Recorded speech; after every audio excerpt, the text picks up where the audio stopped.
Yo, what's happening? What's going on? What's the business? And most important, who's listening?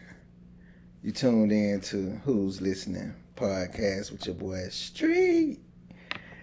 This is my first one, and I had to make this one pretty special. Um, I have the fine, the sexy, the beautiful Miss Denisha Streeter alongside me today.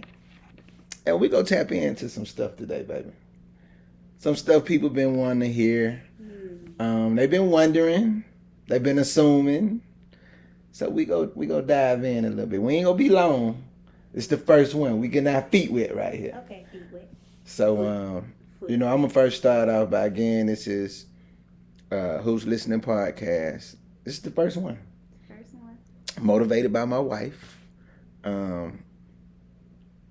Really just to have my own creativity, ability.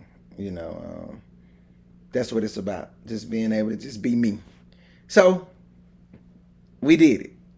After she pushed and pushed and pushed, we did it. So here we are. But let's dive into who you are, Miss Denisha Streeter. Tell the people who. Mrs. Oh, I'm sorry, Mrs. Denisha Streeter. Tell the people where you from. Just take us down a little road a little bit. How far back? Start from go from the womb. All right.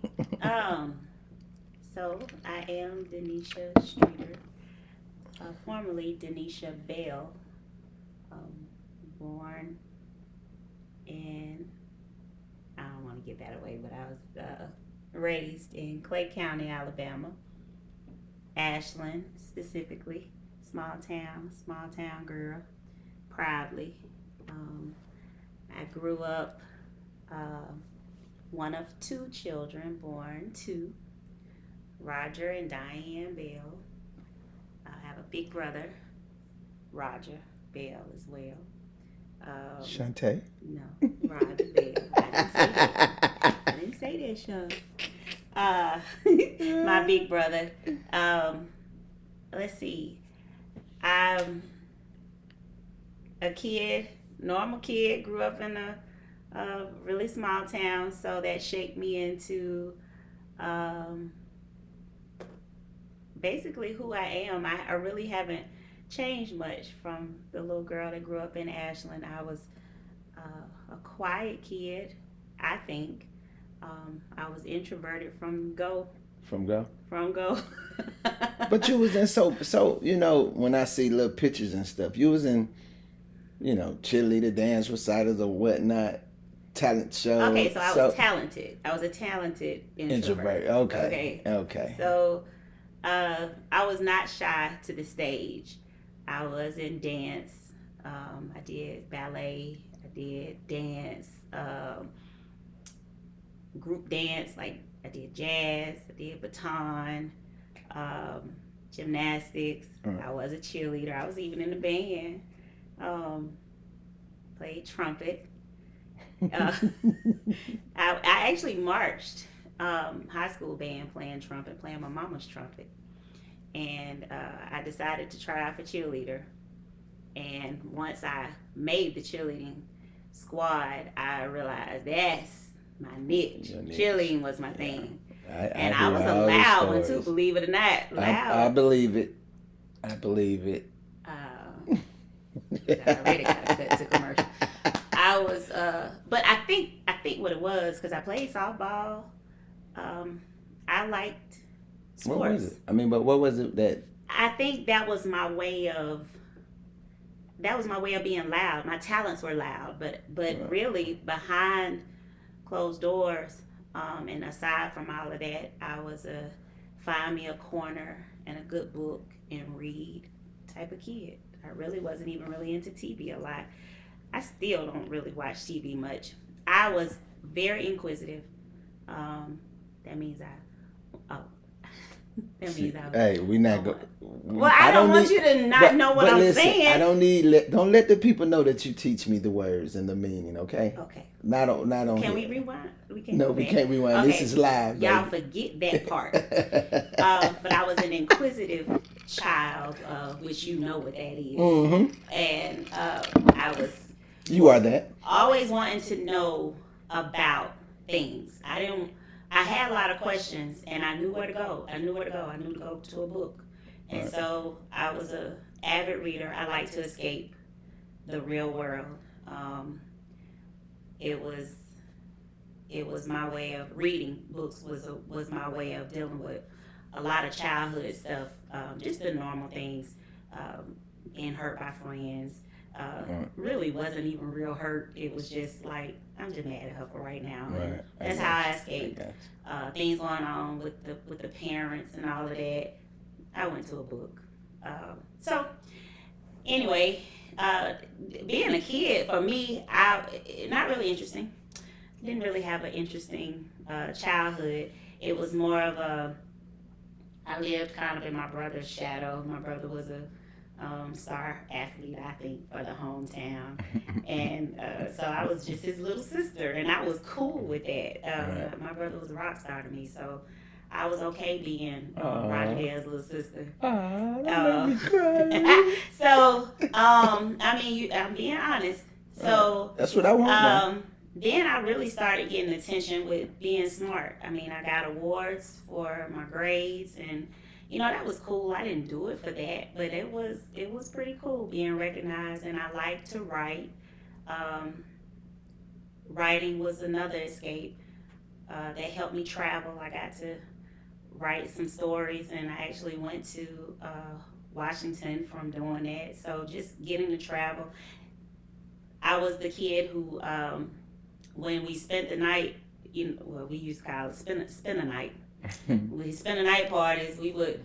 When I would be at my friend's house, I took that opportunity to learn how other people were living, like what other people did. I had some friends that were a lot different they were growing up a lot different from how I was growing up. They, we were real casual at the house. We didn't really sit at the dinner table, and we ate dinner together, but actual place settings and things like that. I used to kind of dig going to other people's houses, and that kind of taught me a lot of things. And we'll fast forward to what all of that did for me later on, but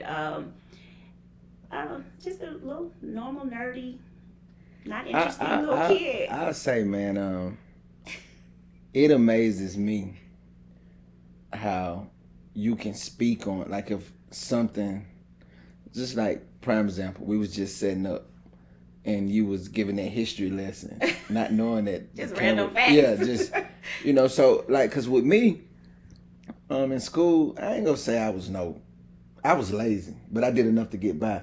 But I can see that. Once I learned it just for the test, and then it's gone. Good memorized. Yeah, like a cram. But for you, so I ain't like kids like you. Yeah, we wouldn't have been good friends.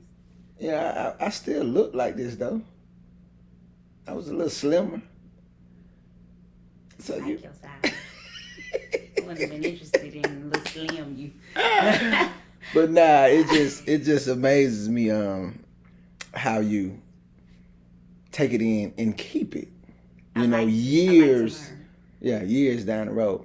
Now, you said small town. Mm-hmm. What people don't know it's Ashland. My first time going to Ashland. Whew. I actually got lost, if you remember. And I still don't know how you got lost. Because you got to think about it. But traffic lights. Hold on. At that time, I don't think the GPS was the GPS. I think I had MapQuest. I don't think it was GPS on the phone. The first time? I can't. I don't know. I know I ended up going into a town. Was it No. Was it Coleman? No, it wasn't Coleman. If it was Coleman, you were. Wait. Your first time coming was it from Tennessee? I went to Tennessee because of you, baby. I was in Tuskegee. But when you were coming to Ashland, were we coming from Tennessee? Nah, I don't know, but you got lost, and who knows how? Because I don't know, but you might have missed it. It's easy to miss. I was coming from Tuskegee, But I think I got on 65, and remember I had to go through is it Verbena or whatever? Yeah, I got on 65 when I was supposed to go to Wetumpka and go through there and get on 9 and all that. I know now. Oh, okay. But I stayed on 65 and went through. But again, I may be lying, but I want to say I did not have no GPS on my phone because I wouldn't have made that mistake. I want to say it was some printed out direction, but who knows? But anyway, tell just your age now because I wasn't just printed out. Yeah, I you. I didn't do that. So I'm not old enough to know about. So you're trying to cop you. Okay, next question. You have to be old enough for me to. Oh no, we can get into that too. Anyway, no, you're only a year younger than me. My first time going to Ashland, with me being from Tuskegee, I was like, no disrespect to Ashland, because I love Ashland. It is what it is. What was it? The store I like to get the pork chop from, the blue and white. At that time, it was blue and white. Blue and and white. Then the little pizza from the gas station with the peppers on it. Oh my God. Okay, that was Little's Exxon growing up. Mm-hmm. So, but I was just like, whoa. It's little. Yeah. But it worked to my benefit. And people knew that you weren't from there. Like if you walked in the gas station, they looking at you like, and you have to say, I'm here to see Miss Bell. Nah. But like for real, what's your business here? Yeah, for real. For real. So, I grew up in Ashland. Upbringing, you may not want me to say this, but I tell a lot of people, because when they see this side of you, they be surprised. But I be like, hey, do a project baby now. My favorite. Look, okay, like so they be so surprised. Let me really break it down. Yeah, the people need to know. So where we live, mm-hmm. my family, me, my mom, and my brother. Right. We lived in a double wide trailer down from our city pool or our neighborhood pool. Mm-hmm. But around, like up the street and down the hill from the swimming pool, was kind of my trail to walk to what we call the circle. And the circle was right in the middle of our West Side projects, which is where shout out to West Side. Where my best friends, my granny lived. This was the hub. This was where we met up. Right. It was literally wake up, brush your teeth, throw on something, and you out. Right. And we on the playground all day long. Till, of course, street lights. Granny hollering down the hill while I'm down there with Terry, Sydney, the crew, Eddie. Right. We had a good time. We got dirty. We played at Westside. Like we hide and go seek, you name it. Right. And our pit stops, breaks or whatever, we can go inside because going inside meant you stay inside. It's over with. We would hit a porch. We hit somebody's porch with our ices in the styrofoam cups. That we don't went and paid a quarter for. Okay, we either go to Miss Stringfellas, get us some South meat, little square cheese. Man, when them fuckers legs, pickles. I got it. Hold on, pause. When them folks went to talk about South meat the other day, and you knew what they were talking about, I said, "What the heck did I marry?" South meat with the 5 saltine crackers, the square cheese, Faygo if you had enough money. We split this stuff. Like this was living. We eat the little combo or whatever, and that's the pit stop. Go to the pool. What you said, the combo? The little combo, whatever, little combo. And we go to the swimming pool. Right. Stay all day. We come out very ashy, very black, and so like we would go home exhausted. Right. But these kids don't know that. But they don't know about that. So anyway, they don't know about outside. So that what I'm getting at is that my neighborhood growing up was my everything. That was, we taught each other everything through play. I mean, we had a good time. We have memories for days, and that's why when you see my people, they close and like man, sitting, we man. all siblings, Yeah, like yeah. for real, because we passed the chicken pox, Right. like for real. We were that close. Right. So, but it was because our families were close, our grandparents were close. Everybody could chastise us. It wasn't no, oh, I know you ain't saying nothing to my child. It was a for real village. That was, and it's still like that. We spread out, but we still like that. But that led me into, you know, being able to. We pushed each other in school. We challenged each other. That whole little network of friends. We were small group. My graduating class, we might have had 50 something people. Wow. I know. But we were each other's motivation. We all put in effort. I don't remember just having somebody in our group, and I mean, what y'all consider probably a class was my whole class, like not a homeroom. I'm talking about that was my whole class. Right. And everybody wanted everybody to do well.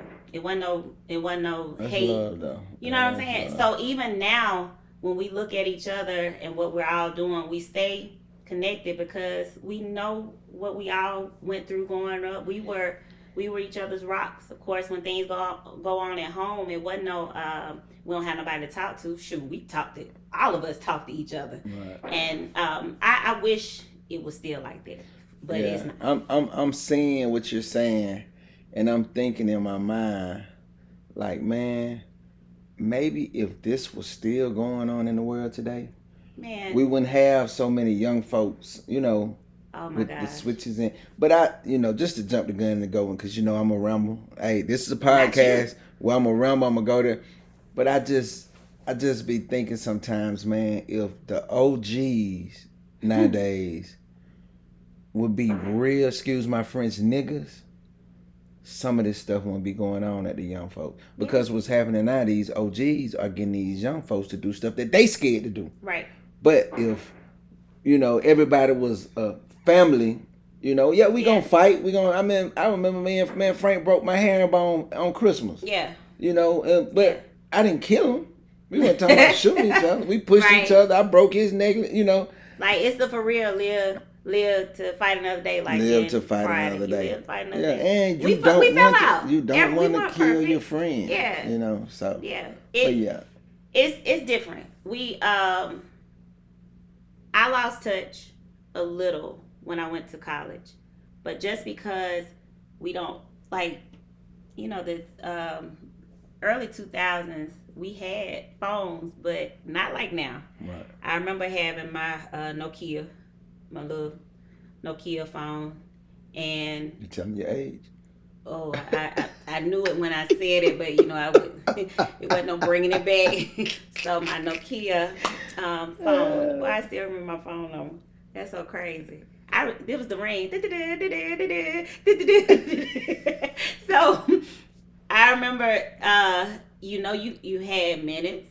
Mm-hmm. You had to be off the phone by a certain time, so it wasn't no. No, you had to wait till 7:00 when it was free. When it was free. What? And then you can't talk to everybody in that window. Mm-hmm. So, it was for real losing touch, but not on purpose. Right. And I went to Jacksonville State. That's what I was going University. to get to, what college you went to. I went there expecting to cheer. I had this big plan out of high school. I was a cheerleader from junior high through senior high.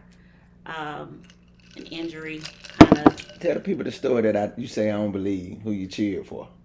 Oh, I was in 10th grade and I made All-American Cheerleader, which it was an award you got when we went to camp at Auburn University.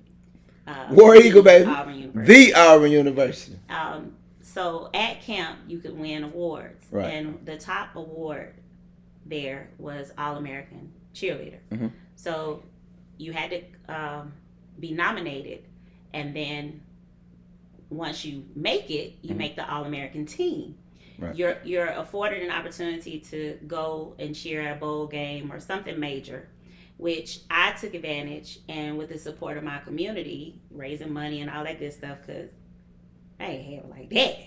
But everybody just pulled together and made it to where I could go to cheer in. Uh, it was Georgia versus Wisconsin in the Outback Bowl. It was in Tampa. This was '97, and it was in Tampa. And so I got to meet Hines Ward and like the Georgia mascot. You smiling too hard when you say Hines Ward. Oh, well. You smiling too hard. Don't make me go fine. I love football. I know, but and he was the man back then. But anyway, look, refocus your energy. Okay. So, because we ain't even gonna talk about Jim Jackson and all this.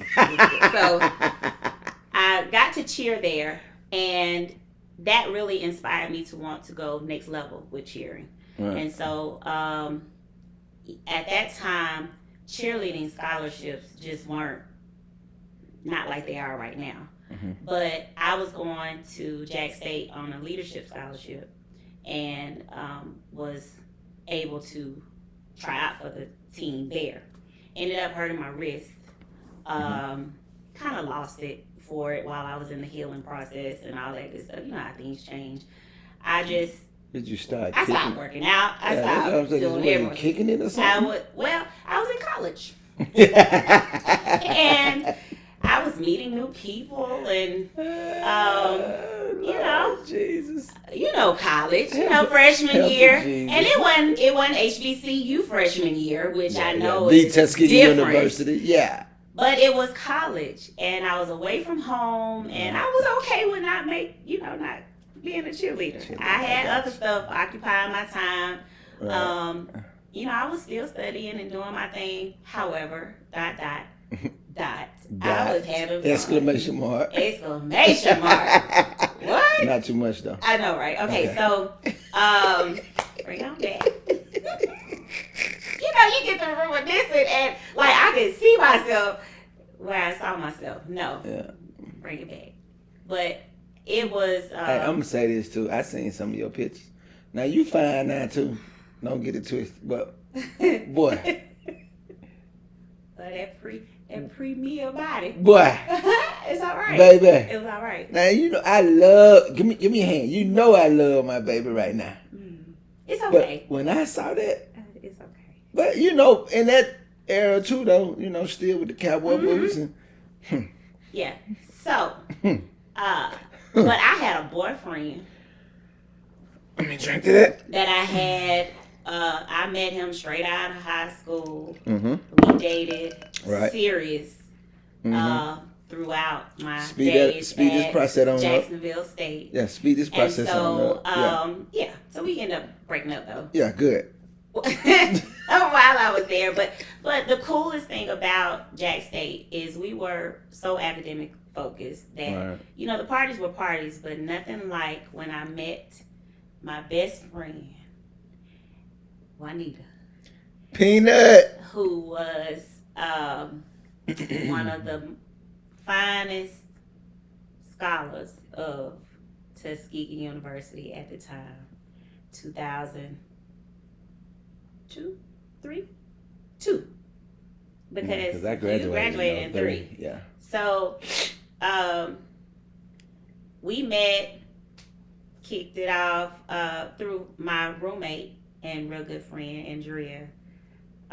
Shout out to Andrea. Shout out to Andy. And Juanita. I'm probably going to end up calling Juanita Peanut. Shout out, Boo-Too. Okay, shout out to Boo-Too. All right, so Juanita. Yeah, we call her Peanut. Peanut was at Tuskegee, and Andrea and I were living in Jacksonville. And so Andrea introduced me and Peanut. Me and Peanut kicked it off. I started visiting Tuskegee quite frequently while she was in school there. So I was still in school in Jacksonville. I would for real plan my schedule to be out of class on Thursdays early enough to jump in the car with my bags packed to be gone from Thursday night through Sunday. Yeah, what you was doing on them Thursdays? Oh my goodness. Didn't know. What you was doing on them Thursdays in When Tuskegee, though? I say VIP passes, I was at the Soul Inn. Hey, Frank, and High Tide were throwing them Thursday parties. Wasn't Eddie DJing? Eddie might have been DJing. I remember meeting Eddie. Yeah, Eddie might have been DJing. Eddie, Mandrell. Oh my goodness. Parlay, it just depends. Didn't pay for nothing. Not because of me though. But it was the just VIP pass. Gentlemen. Yeah, it was the VIP and VIP pass. There was a lot of gentlemen. Yeah. Not too much campus. though. Not too much. Not too much. Yeah. But anyway, so I would have a really good time. I got introduced to the Players Ball, got introduced to all kinds of stuff that Jacksonville State didn't have to offer. So I got the HBCU experience a little bit. Kinda indirectly through my best friend. And shout out to Peanut for the introduction. Peanut. High time when Peanut. Shout out. Yeah. So anyway, graduated.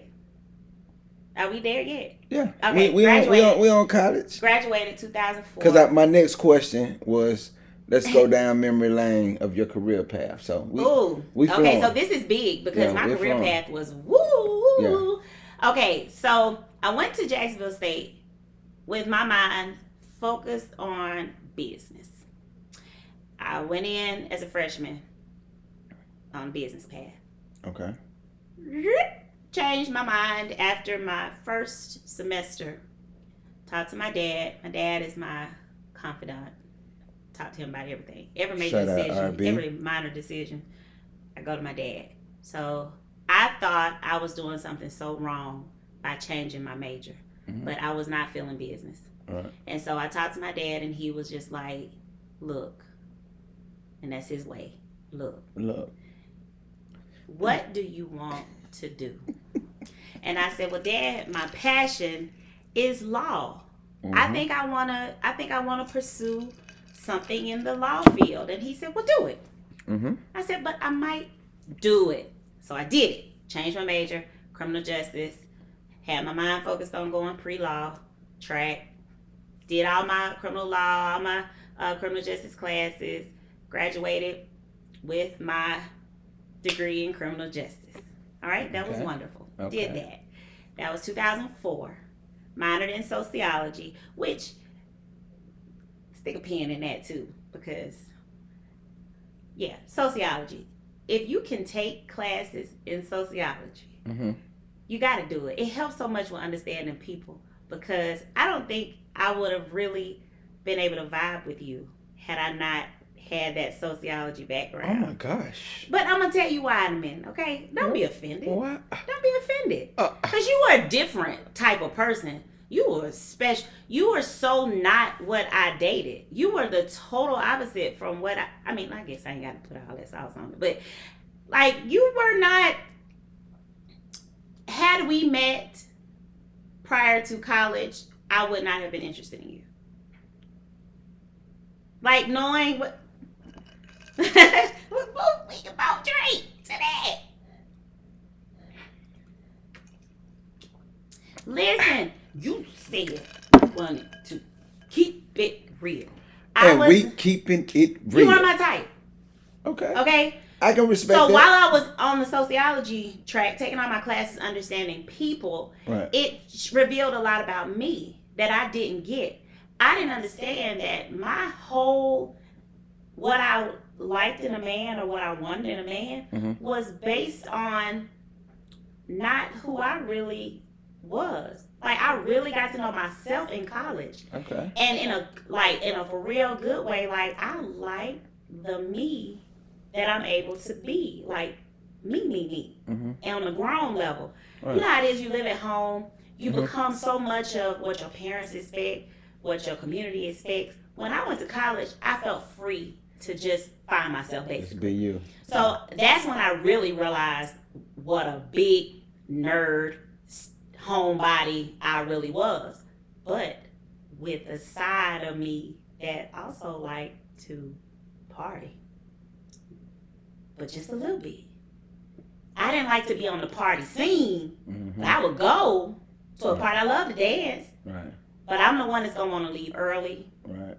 You want to get in. After that, it's going to be like weeks before I got to really get my battery back up, my social battery. Mm-hmm. So what I started finding out through sociology classes was I was understanding people and people straight to the heart, learning people from the inside out rather than outside in.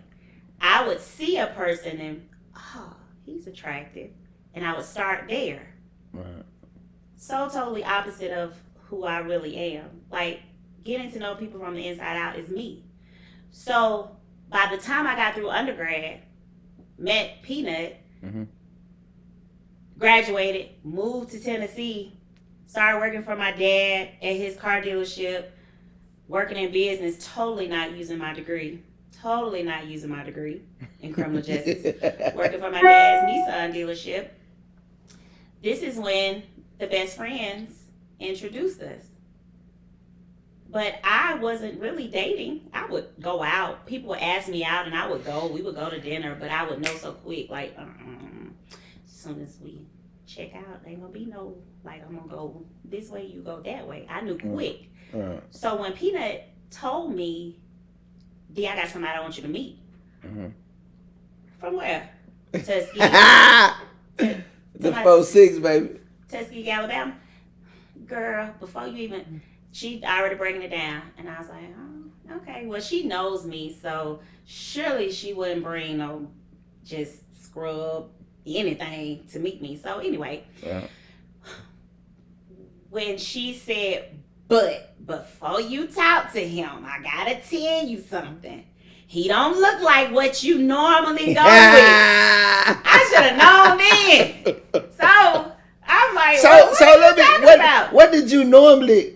Athlete, buff, like athletic build, smaller frame guys, but even more of a rough look, maybe, but never. You know, I'm not used to a big manly man, like could just swallow me up, man. I never even knew that that's what I wanted until I got it. But anyway, that's too far down the line. Yes, sir. So listen. So I was like, what you talking about? What? And she was like, well, he big. And I'm like, big but you like know what? Oh, what's that? But see, this the thing. You got to think. This was 2005. Yeah. So you gotta think about how you were dressing. Yeah. Your clothes were huge. Yeah. Like you wear like a 7X just to. But just Nick, come on now. I want him to.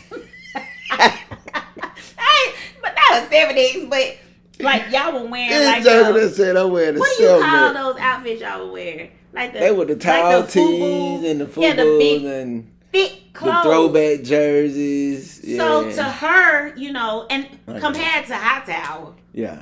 High Tower was way smarter.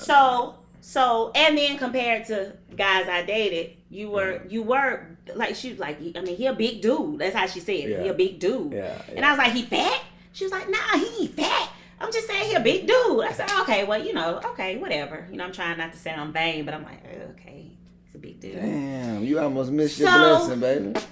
But I trusted my best friend. So listen, okay. So she was like, "Can I give him your number?" And I'm like, "If we going this far, it's got to be something about this dude that's special." Right. So I was like, "Yeah, he can call me." Okay. You called. Yes, sir. Do you remember me not answering the phone the first time you called? I couldn't. I couldn't. Well, yeah, because you said something to her. I probably did. I called, but she didn't answer the phone. So this is me when you called. Damn. Look.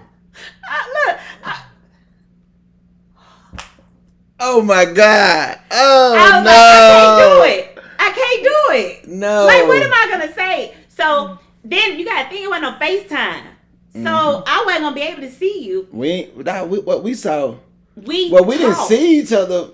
3 months. Yeah. A long time. But anyway, after that first conversation, I remember what you said. when we did finally talk. Mm-hmm. And you never had me blushing on here. Come on. Get it to me, baby. So I had, when I finally answered the phone, I went outside because I was living with my dad then. Right. So when I did answer, I didn't want him to hear me being lame. So I answered the phone and went out on the porch. And I remember you saying something like, what up with you? Or something like that. You had this scraggly thing going on with your voice. That's what you always say. I remember leaning on the front door like, oh, okay. Get yourself together, girl. That never said what up with you. But anyway, I was like, nothing. So I don't even know what you said after that, but I was like, okay, I love his voice. So we talked, and then you asked me, could you call me again? And I was like, yeah, if you want to. I'm such a gentleman. You were. And we talked. And dog, falling asleep on the phone. All day. Yeah. And don't know what, I don't even think I knew what you, she might have showed me a picture. We did. I think. No, I saw a picture of you, a group picture of you. Yeah, I think I might have saw a picture. You had I want to say you had on a white top, blue jean with a cell phone clipped on the side. Your hair was. I don't think you had the fro. I had the fro. I don't think you had the Unless fro on that picture. Yeah, I don't think you had the fro on that picture. Because if you would have had that fro, I would have been like, sign me up ASAP. But I think that, man, when you got out that goddamn car. Wait, so we started talking on the phone. We're going too far. I'm sorry, we're going too far. Was it summer of 2005? No, it's October, somewhere around in there. October. So we talked. October 2005. October, November. And I remember you going to, because Frank was in the league, wasn't he? I think so. Because you were going to New York. Mm-hmm. And you were saying you were going to New York like we saw each other and you were going to miss me. Remember, we were just talking on the phone. Yeah. And I was like, when you coming back? Like, I still ain't even met you, but like, when you going to be back in Alabama? And even while you were there, you were calling me. Yeah. And we met not too long after that. So we had talked on the phone for what, about 2.5 months. Mm-hmm. And then 1 week, because I was living in Gallatin, Tennessee. Mm-hmm. So I drove from there to Tuskegee for the first time to meet you. I left work and came straight there. Was that the tornado? Was that the tornado? No. That was another time. After. Okay, cool. So I got out. You and Hightower were living together. Mm-hmm. Told you I was outside, and I was scared to get out. I'm gonna tell you. I'm gonna go before you got there. So before you came, I was growing a beard. Like I'm talking about, and my beard, when it was one side, might be the side where I got the kilo and stuff at. My beard wouldn't cover. It was a patch. And Baby Cool told me, man, you need to cut that, man. Did I know that? I done told you before, probably. I don't even remember that. Baby Cool told me, man, you need to. So I went in, I got all that stuff and cut. So I had a clean face. She gets here, y'all. I'm gonna tell this part. She said, she's outside. Me and Hightower standing together. I think Hightower was gone because he had a game that night. He was coaching. Yeah. She gets outside. I walk out there. I think I'm about. I got my socks on. White. Yeah. Tube socks. Yeah. I walk outside. Bare. No shoes. No shoes. I ain't barefooted, but no shoes. White tube socks. White socks. Pulled Gym up. shorts. Gym short. White t-shirt. I walk out there. I try to give her a hug. This nigga like, oh, what you say? We can do that in the inside, so we can wait. What? You talk about morale drop down to It like, was too soon. It was too soon. Like, you can't just. I just got out of the car. yeah, You already trying to scoop me up. shot me to the curb, man. I'm like, man, I'm finna tell her, man. I like But the if I key. had it to do all over again, I wouldn't have done that. Hey, I'm thinking. I didn't want to seem. I'm finna tell this girl I done locked us out the house. You might well go back home. But I didn't want to come across like you could just But go it was on and a- be putting your hands on me But like babe, it that. was a hug. I know, but I really don't know what I was thinking. I was just thinking be hard. Like, I play hard to get, I don't know. After I had driven 4 hours. 4 hours, I know. And her, oh my God, y'all, let me tell you. So, in the process of her being there, she calls Roger Bell Jr. Is he a junior? No, he's well, not. He just knew Roger. Roger Bell. Shantae. Sean. He gonna And I'm get hearing you. it. I know he gonna get me. I'm hearing this joke on the phone talk. Did he give you some gas money? What's it do? I said, oh my, it's one of these Oh, niggas. so you going all the way to Tuskegee to see this? Oh, okay. I ain't even met him, but oh, you driving all the way to Tuskegee? And what was his ringtone? Was it Nuck Nuck if if you you buck? buck. Yeah. What he called his ringtone? Nuck if you buck. Oh, loud. Man. Lord Loud, Jesus. I'm too. talking about loud on the, you know, the ringtone was big back then. But, you came And down, you did not man. give me gas money. No, I did not. Mm-mm. I did not. I'm sorry. I'm sorry, It was a man. long ride. I'm sorry for not giving you gas money. I think I'd have made up for it, though. Next episode, we'll talk about that. So first date was that night. So Yep. talked on the phone 2.5 months. Met for the first time that night. I went into your house. I was not impressed by the bachelor pad. I gotta admit that. I was not impressed. What do you mean? Y'all were focused, it seems like, on she's dreaming. There's JoJo. Yeah, we got JoJo on the podcast with his guy. Dreaming.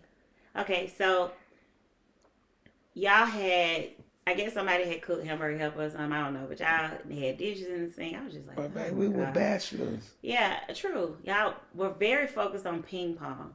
I think the ping pong table was the cleanest part of the house. We had a ping pong table. Yep. So I had to go buy the ping pong table to get in the house, stepping over all kinds of stuff that needed to be tidied up. But anywho, I didn't let that, because normally me. But when you got to my room, was it okay? It was. I I thought I went in your room first. I thought I had cleaned up. Okay, so I had to go in his room, Mom, Dad, Sean. Yeah. Because that's why I changed. That's we where were you going stayed out. too. We mad, baby. Shit. That's where you stayed. Mia is going to watch this. And I had to go in the room because I had to change because we were going to Hightower's team's game. Right. Basketball game. Yes, so ma'am. I went in and changed Tell them folks from my work clothes. Tell them folks what you came out with, baby. Oof. And I don't know why he's so about this. But I put on some jeans. Oh my God. My cowboy boots. I was a Oh Tennessee my girl. I God. was all about cowboy boots. But you gotta think I'm from Tuskegee. They ain't rocking cowboy boots back then. So when I saw So that, I put on my little fitted, extra fitted I'm jeans. talking about fitted jeans. Mia. We gonna is block gonna her. watch this. We gonna block her. Okay, so my jeans, my cowboy boots, which were Carlos Santana's. That was my favorite brand of cowboy boots. They were shining. I don't even remember what kind of shirt I had on. I had on a jacket. Mm-hmm. I was in the Bombers then. And I had picked the fro out real big. It was froing. And so I came out. I remember the perfume I put on because I still wear the perfume. Really? Yes. You may know that. Yeah. Okay, so I still every now and then wear that perfume. But I sprayed on a little extra and came out the room. I came out the bathroom and I did this on purpose. I ain't never told you this, but I, for real, I had a whole walk for when I came out that bathroom. And Because it worked. okay. It worked. Okay, so anyway, we got ready. You were cute too. Yeah, I had on the pinstripe New York Yankees Yeah, you were cute. jacket with the New York 50 with the jeans and the white tee. Yeah. You look like new money. Yeah, I had a little money. Yeah, you look like it. Yeah, I ain't got nothing now, but I had a little money. Yeah, amen. All right. So, we got dressed, got out the house, went to the game where Peanut was in the stands watching the game. Yep. We got up there to sit down, and she whispered to me when we got up there, "Damn, y'all look good." Hey, I swear, I was gonna say that. I was gonna say that. She told me too. What's crazy was she told me when we walked in the game, I felt like we looked good. Like the game stopped then, baby. Yes, it's like everything stopped. Like we were the center of attention. And what am I looking at? Everybody stunned. They nobody know who we were, but you could tell us we weren't J and B. We walked in just like for real, but we were definitely rocking Michelle and. Yeah, I said J and B, but so we left there. Mm-hmm. We went to Red Lobster. We went and ate before the game. We after the game we went to Red Lobster. Oh, so we went to play pool and all that. Oh yeah. But that was after that place. I can't remember. It ain't even closed no more. I mean, it's closed now. It was game something, and then we went to Red Lobster. Mm-hmm. I had already decided I wasn't gonna eat because I wasn't gonna eat in front of you because when I eat, I eat. Like it ain't no cute eat or. So I had said I'll give me something to drink, right? And I wasn't gonna eat anything. And I really didn't plan that well because I didn't think about after we leave here and I get hungry. Like I ain't have no chips and then at your house and then. So anyway, you ordered shrimp, like a shrimp dinner. I don't remember what I ordered. You did because you offered me some, and I was so hungry, trying to be cute, and I was like, you want some? And I might have said no the first time, but then I was like, yeah, let me taste it. So I remember eating one. Well, I don't know if you remember, but I ended up tearing your shrimp up. I was so hungry. I just stopped caring. But anyway, we ate. Peanut and them was with us, right? Yeah. Peanut and Hot Town. So we ate, then went to the pool hall, I think. Pool hall. That's when I realized you could shoot pool a little bit. Yeah. I should have hustled you first. Dang. But anyway, that was fun. We left there and went back to your house? Went to the house. Don't do that. Do not do that. We not doing it. I just said we went to the house. The only thing we did we got to know each other. We talked. Yeah, we got to know each other. We should have practiced this. I don't know. Okay, but anyway, after the weekend. No, okay, so the next day. That's when we went riding. We were going, maybe, did we go to your parents' house? Somewhere. We left your house we went to Diedrich. You know, I just took you around. I remember sitting in the car. At Diedrich house? Yes. And this was the first, no. Okay, I was a little scared to get out when I first got there just because it was kind of dark. At my house? Yeah, and it was woody at your house. Right. And you had your dog then. I had BG. It sounded real intense out there. Yeah, I had BG. So going to Diedrich's, and Diedrich came outside. Seemed like Diedrich had those socks too. I was like, do y'all wear shoes? So he had on a white beater, and it seemed like some red gym shorts or something and a hat. But I remember he walked out and y'all were standing outside talking, and I was thinking to myself, what have I gotten myself into? These are some thugs. My dad is gonna kill me. Something gonna happen to me while I'm here in Tuskegee. I I just didn't know what I was feeling. And then it went on from there. Everybody I met after that, I was like, dang. I went to Fonzo. Remember I took you to Fonzo house? I thought Fonzo was funny though. Yeah. But everybody was so sweet and like seemed to be so happy for you. They're my guys. Fonzo, these, they're my guys now. I remember them. To this day. Man, it was crazy. So anyway, meeting all of them, then we went to your house. We went to your house. Because I remember your dad came to the door because I was the first one to get to the door, and he opened the door and he said, well, if it ain't Miss Everything. Because you had told your parents about me. Yeah. And you had told your mom that you thought it was love at first sight. I told my mom, and my mom was like, what? And so I thought you weren't going to like me. Because, my mama? Yeah. Just because, I guess, you had told me about your mom. And I know, boy moms are real protective. So I was kind of... It wasn't my mom you had to worry about. It was Treese. I was going to get to that. Yeah. But the crazy thing is, everybody warned me about Treese. Yeah. Everybody I met. Has Treese she met your play. sister? Treese don't Has she play met your about. sister? Treese didn't play. And That was just in lifespan. There was never nobody good enough for Latrice's little brother LeBaron. And I'm so glad. But now it just amazes me to, man. I don't know. I'm confused. Because your sister loves me. She loves you. But I love her. But let me tell you something. I'm going to tell you why me and your sister get along. Because your sister has the radar that I have with realness. She know real people when she come across them. So she knew all them other girls. Treese, people don't know Treese be so good. Man, but I just had to be myself with Treese. Treese be gangster, boy. Treese be ready to go she to that war. real deal. Oh, like, my God. Pull up. Yeah. Roll up. Yeah. She coming.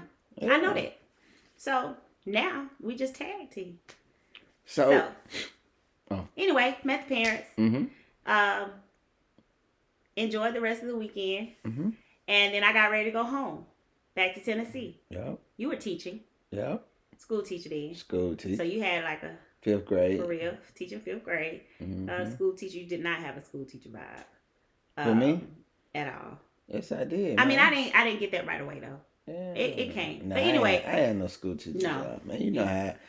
how. Let me jump the gun. Let me tell you how that school teacher stuff came. I was living in Georgia.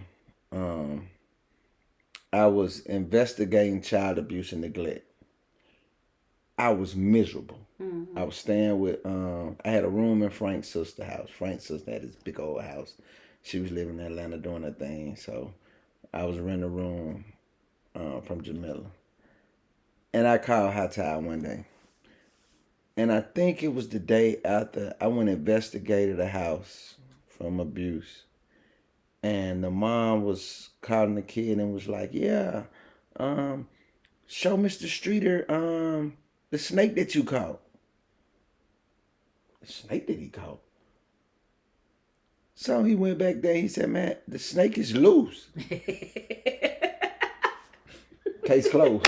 I closed the book, got up and I called High Tide and just told High Tide, man, I'm happy.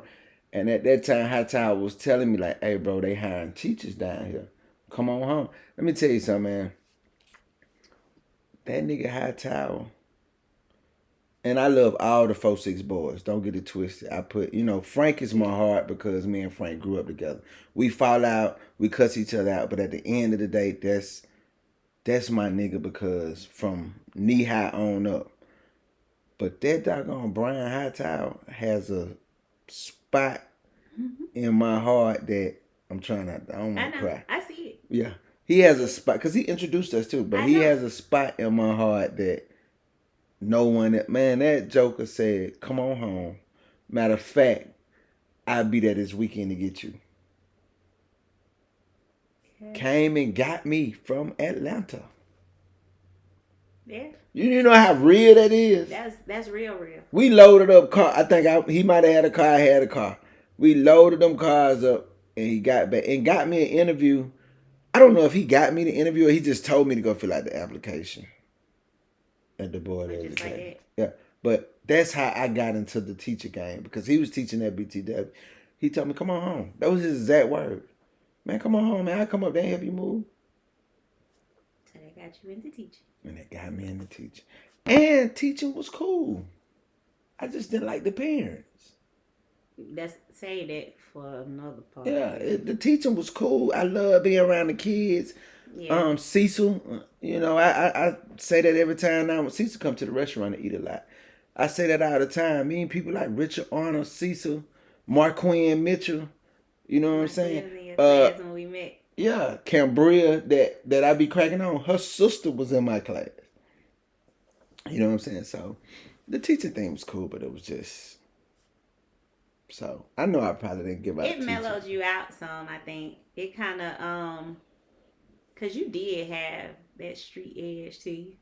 But a lot of people, kept you balanced. But a lot of people don't know that side, because if you have that street edge, you supposed to keep. Oh my God! You supposed to keep that.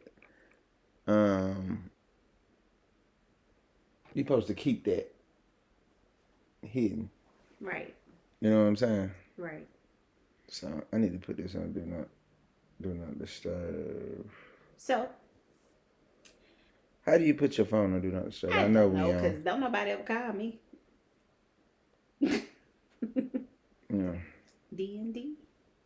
It says it somewhere, I think. Yeah, I got it on there now. Okay. Hopefully we're still recording. Okay, so go ahead. When I was leaving. Mm-hmm. So we had to decide, because we had a nice weekend.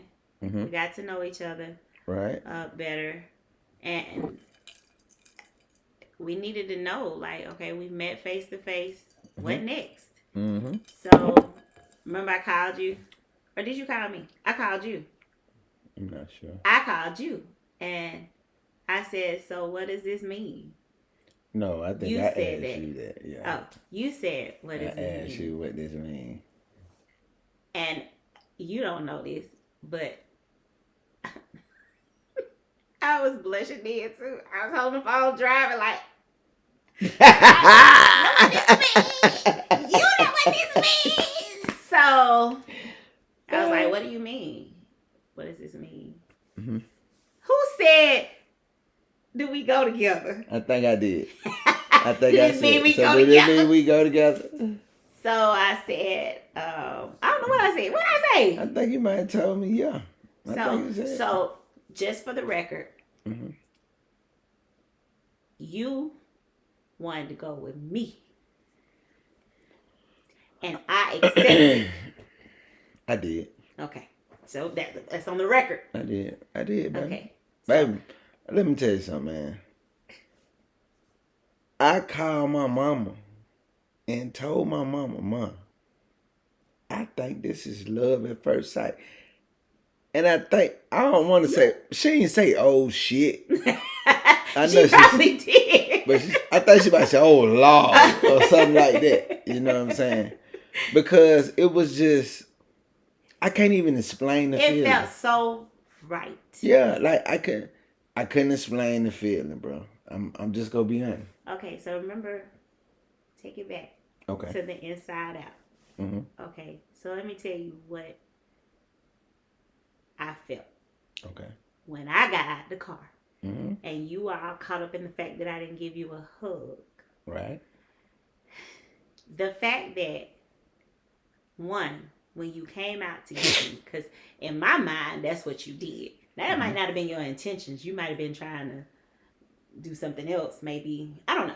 But it really felt like you might as well have been, you know how they, in the movies, they have the man on the horse coming and swoop up the woman or whatever. You might as well have been doing that, because that's what it felt like to me when you were tiptoeing on that gravel, coming to get me. Right. I was like, here he is. Okay. And I wanted to hug you, but I had to be hard. Just understand. You pumped my brakes. I know, hard. But I had to do that, because now you know me and why I had to do that. But anyway, all the way home, all of those 4 hours in that car, which we talked a lot of it, mm-hmm. but when I wasn't talking to you, I was really playing back everything that we had done. everything you said, everything we did, everything we ate, I felt like it didn't matter what I wanted to do or what you catered strictly to me. Like, period. You're my boo thing. But I didn't understand. I guess I had never felt that. I haven't either. Because I'm a 4'6" boy now. I know. You know, and we changed now. But back in them days, 4'6" boy. Original 4'6" boy now. Yeah. Now, But yeah, you know, something. but so this leads to my next question I got on here because I got to delete these things when I ask. Denisha Strickland. Mm-hmm. Why you didn't send me these questions? A so I lot could practice? because I wanted to be authentic. Okay. A lot of people look, follow, like, question. But let's just get to it. Is this shit real? Is this love we portray? Is it real? And it's just it's just for the people. You know, because you know, you got the haters, the naysayers, then you got the people like Sheba that loves it. You know what I'm saying? But I'm asking you in the audience on the podcast, is this love real or is it just some cap for Facebook? Do we just I tell you what. do we just be capping for Facebook? Okay. First of all, let me be clear about something about me. Okay. So the difference, because yeah, we love each other. Right. That's if love is a big word, but I feel like it covers what we have perfectly. Most definitely. Like everything. It's love. Right. The way we vibe, the way we connect, it's love. It's real. Right. But with us, LeBaron is the but that's it. This is LeBaron. LeBaron is the social media entertainer, Right. out there, talk to folks person. I am the private, more reserved, keep my business. But between the two of us, I think I love the strongest. Like behind closed doors, it's different. Y'all get to see a lot now because I let him be himself. He likes to share things. It makes me so uncomfortable. I'm gonna keep it real. But what you are able to sneak peek and see because he shares it, it is as real as it gets. We don't know any other way to be. You get the good, the bad, the ugly.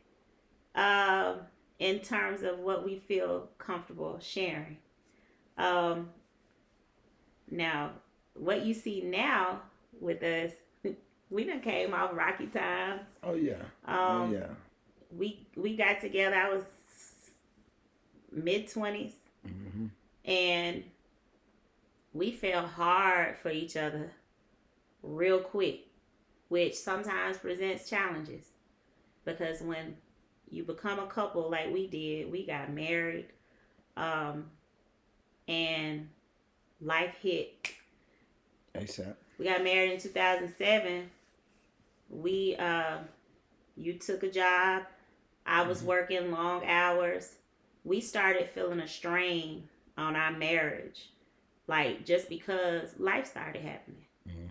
Life was different once we got married because roles changed, responsibilities changed, and then after a couple of years, we end up pregnant, and it really got crazy because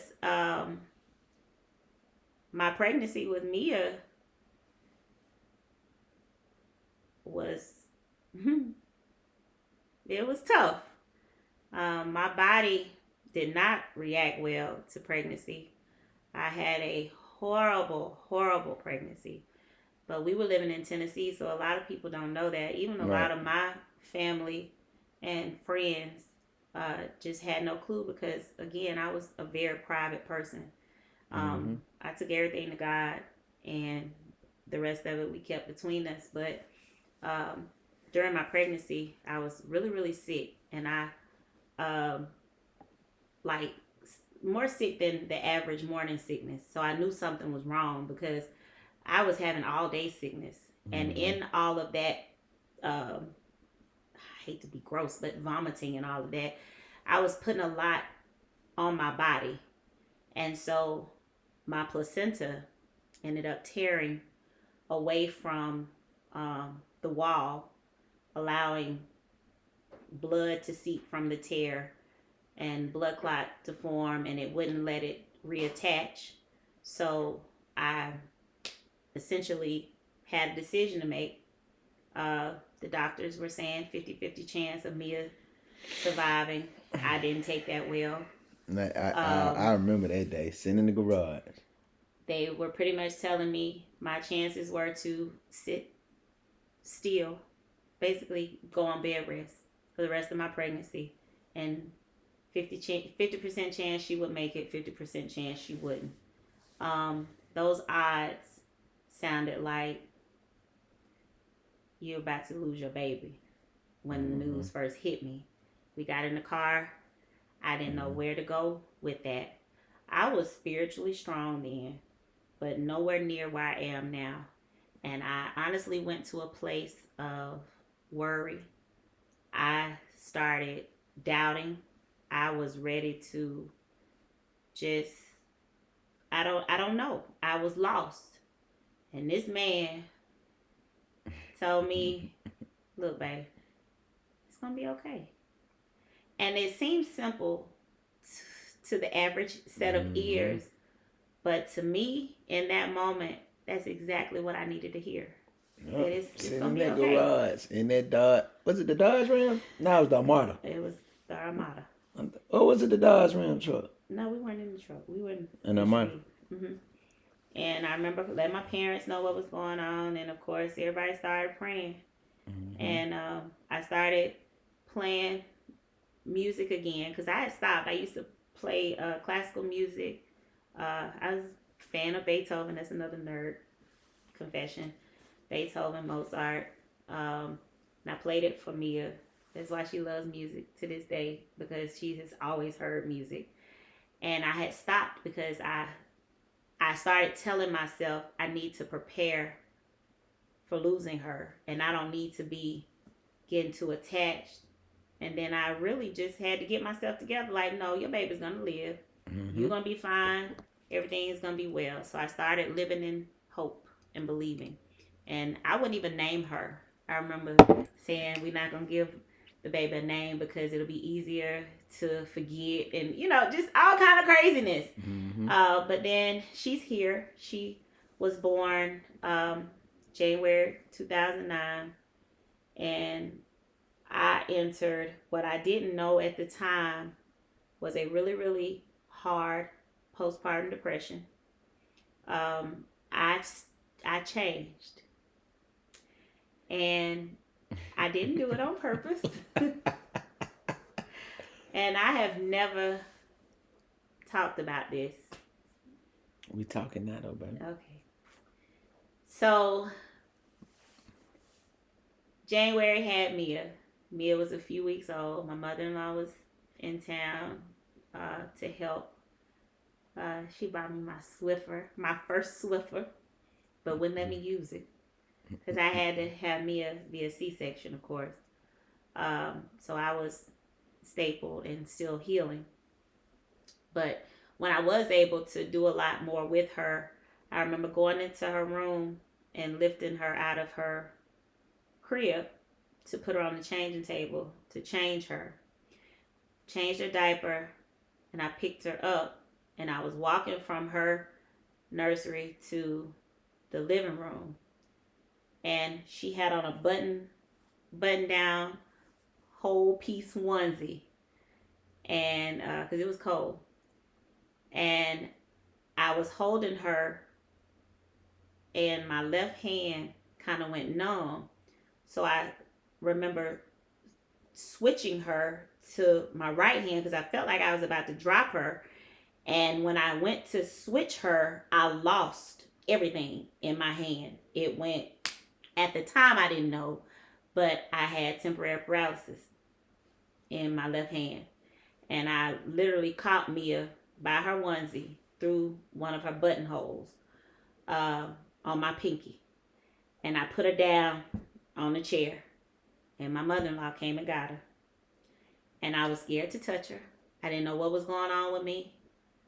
I just knew something wasn't right. So I was due to go for my checkup. Seemed like that next day I was going to Dr. Nason. Mm-hmm.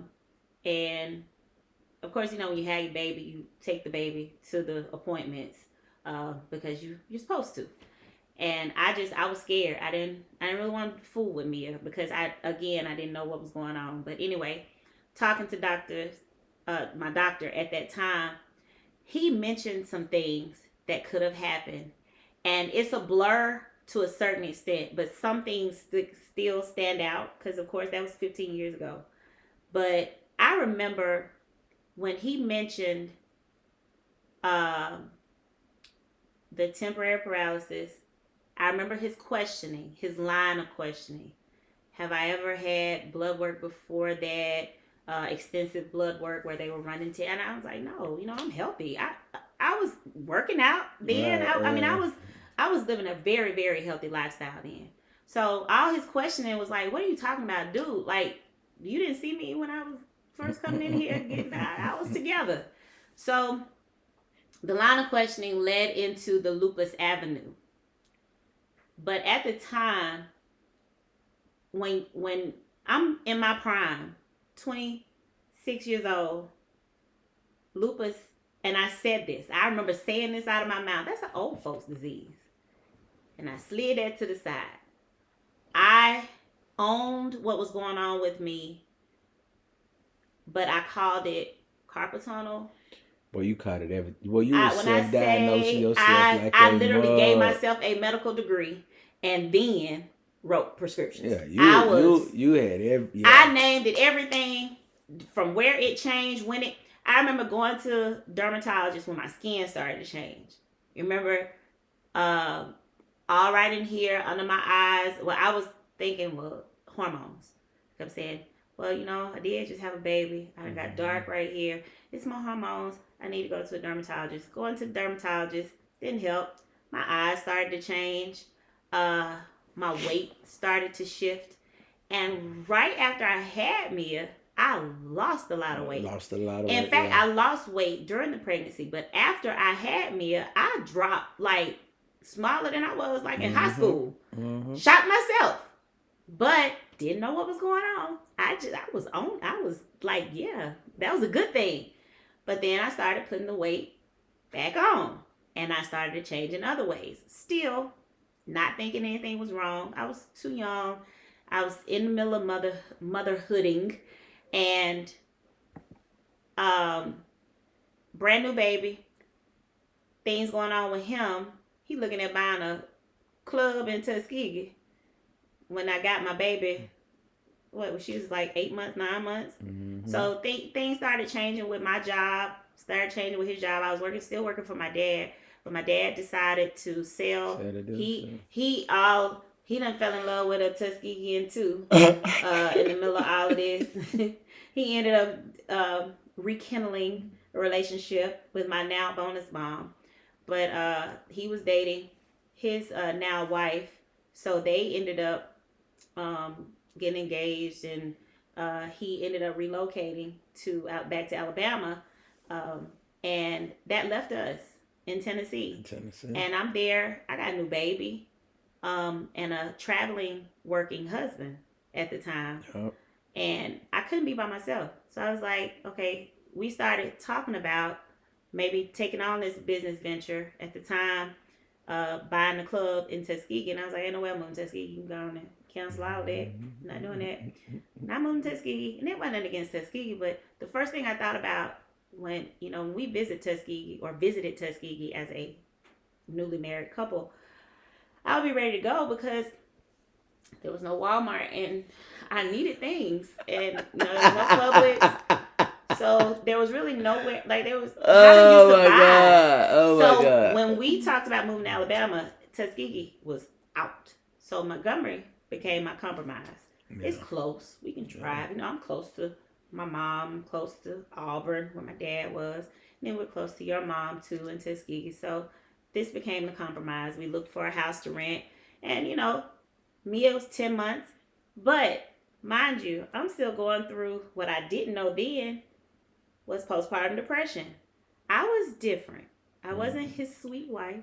Totally different. We were having episodes of I don't even want him to touch my baby. I'll do it. I think that's what that was my thing. And then I Mia needed bottles made, and he had no baby before Mia, and he didn't know how to do anything.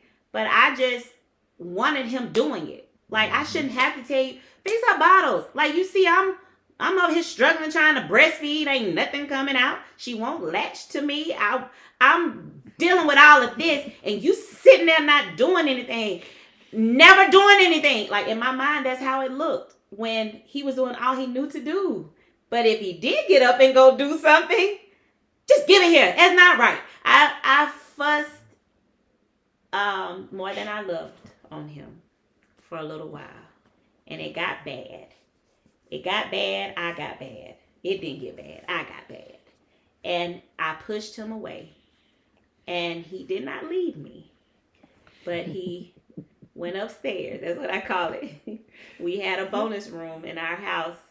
And he would just go upstairs. And he had his PlayStation. And that made me mad too. PlayStation with a refrigerator up there full He of had a Modelo's. refrigerator up there, and I'm downstairs doing everything. Because in my mind, that's what I was telling myself. I have everything to do because he chooses to play that game, but not thinking about the fact that he was playing that game to get away from me because I was horrible. I was being a horrible person because I did not understand what was going on with me. I didn't understand what was going on with my body. So we ended up leaving to Tennessee, moved to Montgomery. The house that we were renting temporarily till we got settled was out in the boondocks. Oh my God. So boy. I felt secluded. I did not have a job. We moved here. Mia was 10 months old, and I was just taking care of her, and you were running the club. Yeah. And you were spending late nights. I'm asleep when you get home, if I'm asleep. And then you would rest most of the day and then be gone. It was just kind of like passing in the wind. And we started to feel like roommates. And it's crazy that we lean in because that was the next thing. How was it dealing with the club owner? So we transitioned into it, yeah. But I'm gonna say this, and it's just for guys that's out there that may have thought like I thought back in that day and time. We tend to think that we just got to get the bread, but you got to do more than get the bread. You got to give time. You got to be a listening ear. A dude asked me one time, my partner Brinks, man, he said, damn, bro, you make this stuff look so easy. And I'll be like, but it wasn't. No. I had to learn, because as a man, we often just think, get the bag. I'm going to do whatever it takes to get the bag. And I bring the bag home, I'm good. But y'all need more than the bag. You need that listening ear. You need that time. You need that presence. Cuddle, that presence. Yeah. Presence. You know what I'm saying? So I know it was hard. At that time, I didn't though. The man I am now, because it took a while. We went through the club, through me thinking I was goddamn on P. Well, no, I don't want to be P. Thinking I was DJ Khaled, So we had our moments, but in my mind, all I was thinking was I gotta do whatever I gotta do to make sure I can provide for my, because a lot of those years, they think you weren't employed. I know.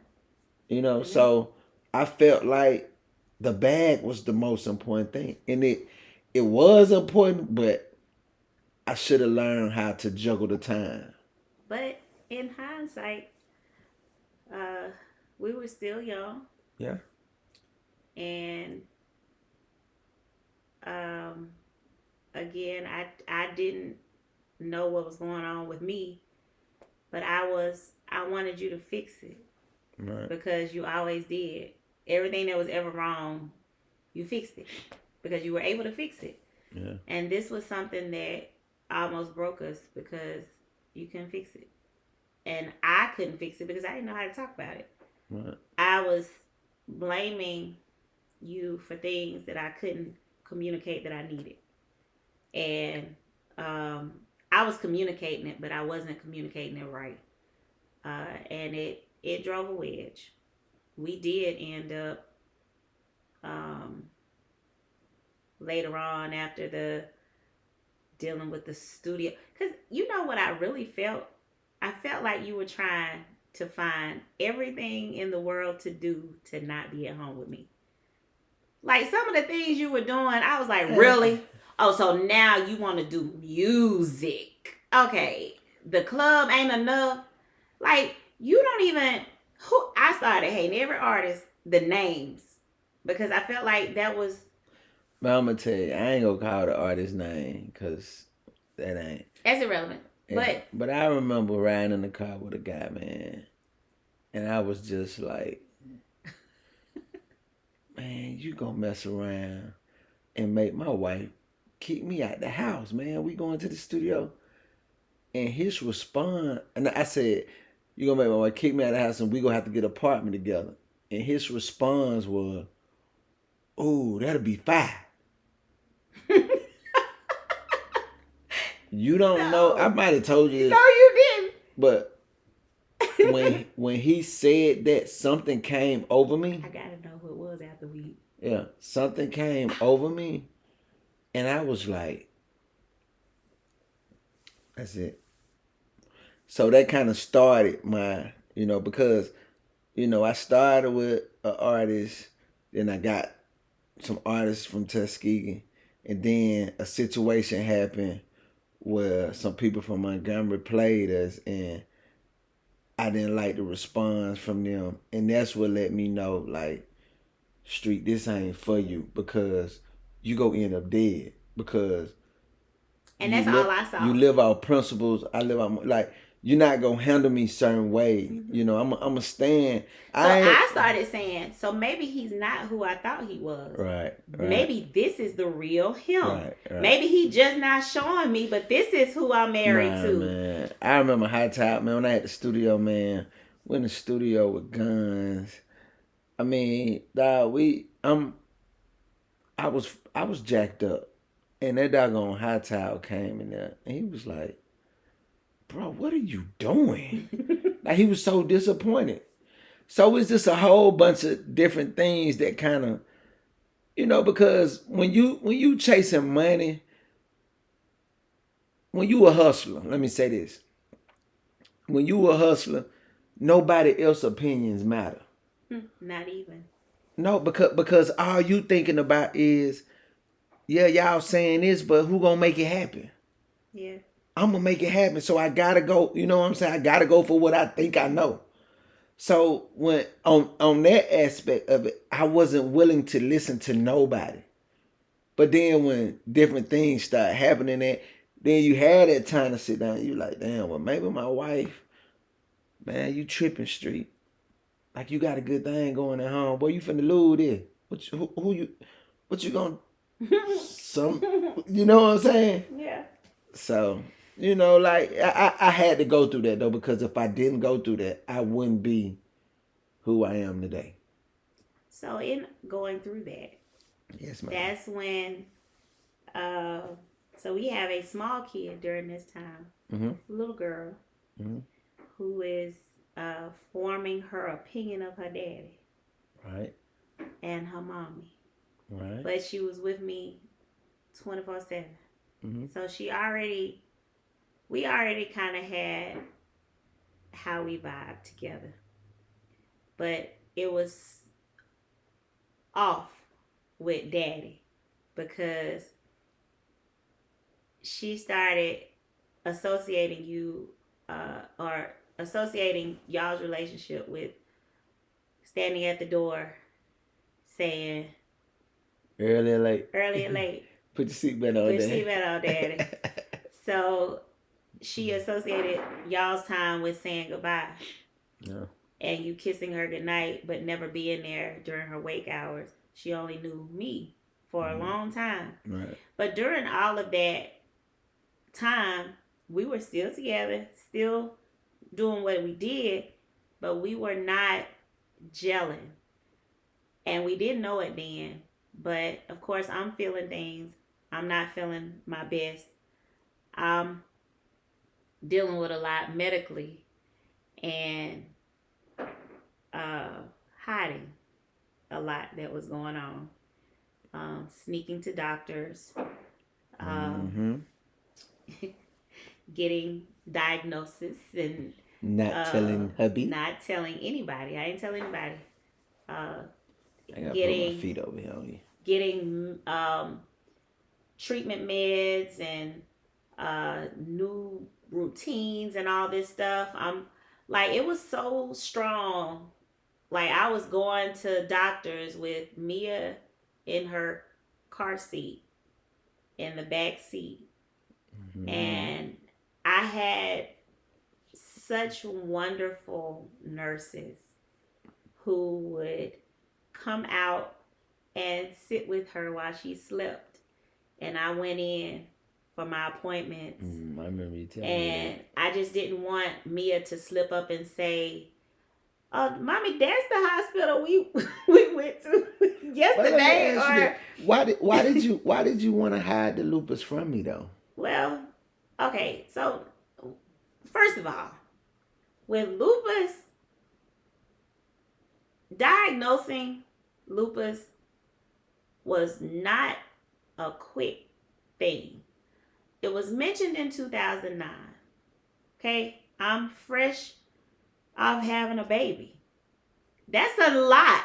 I just had a major surgery where they basically took everything out of me to get this baby out, put it back in, and I ain't right in the head. Like, I was off. My hormones were all over the place. So you telling me, asking me about my family history and have I ever heard of this? Like, I wasn't hearing any of that right then. So this is 2009. Fast forward, 2010. Symptoms start getting worse. I start taking steps and almost falling to my knees because of my hip. Things were out of whack and I didn't know it. With my hip, I remember saying that it was from where my hip spread to carry the baby, and it was softened. Yeah, it softened and it didn't harden back right. Oh my Yeah. gosh, I was so good at it. You was A1 with it. Yes, I was poetic when it came to making excuses.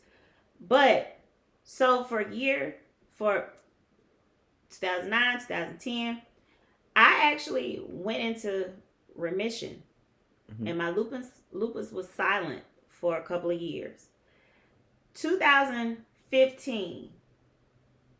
2014, 15 was when it started getting back active again.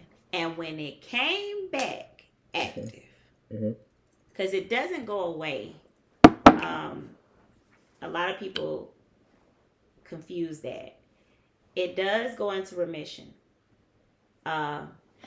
for people sometimes, and it did for me. It's just where your flares and your symptoms kind of go quiet for a while, and you have some relaxing years. And I did for a little bit. And around 2015 was when it got super crazy.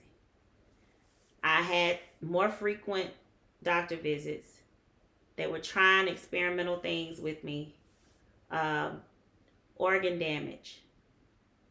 Before, it was more joint pain, rashes, fevers, dealing with things like that.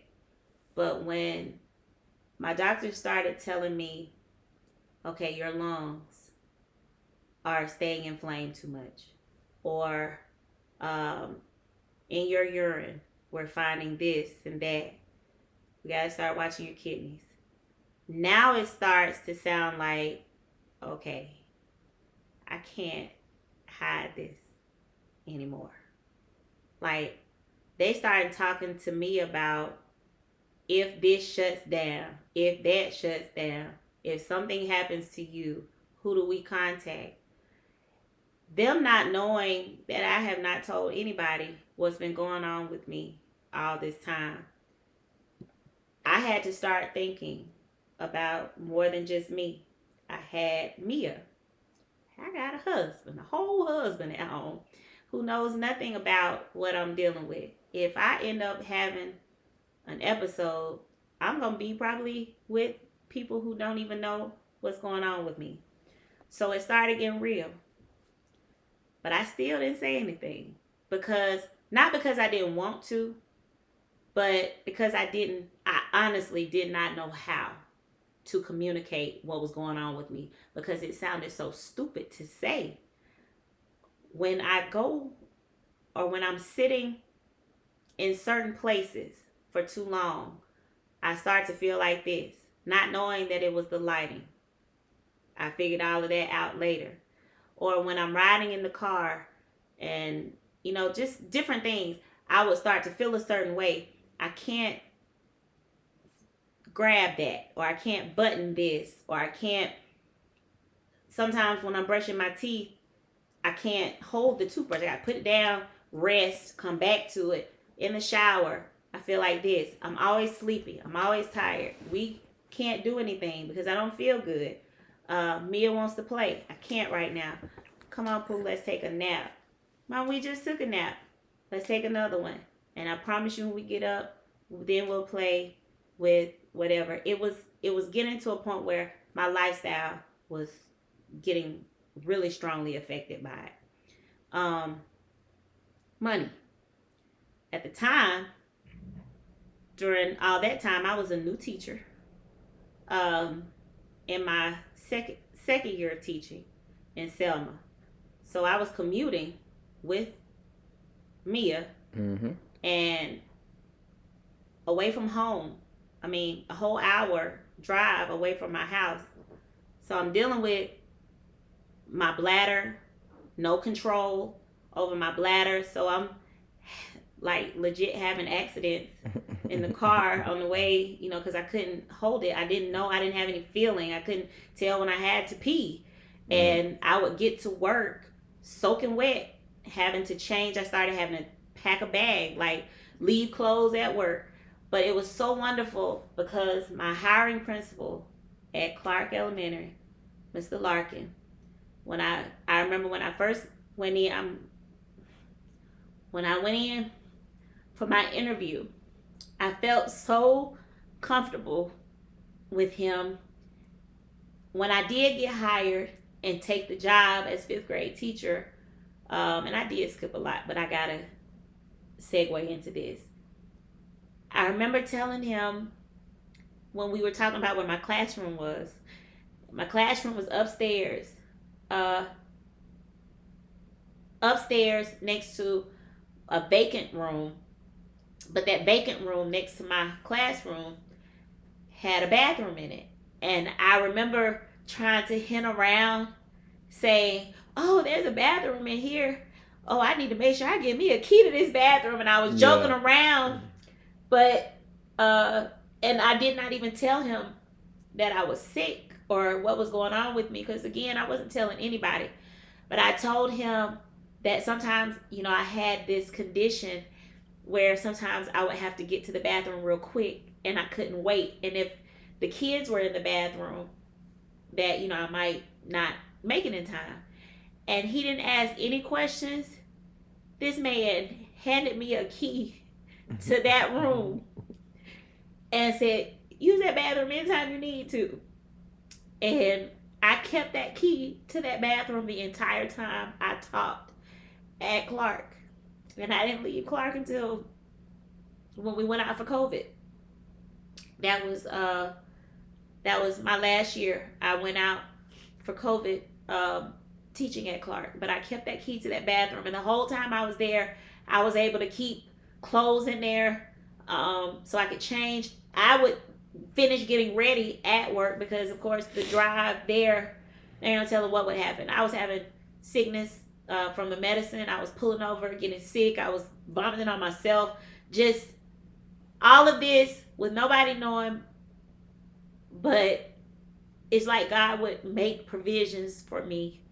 And I was able to, I had understanding principals, understanding co-workers, my co-teacher. Sorry. I didn't even want to go into all this, but my co-teachers, Miss Carter and Motley, we had a different kind of bond. And it's weird because we were all Scorpios, but we developed a relationship like brothers and sisters.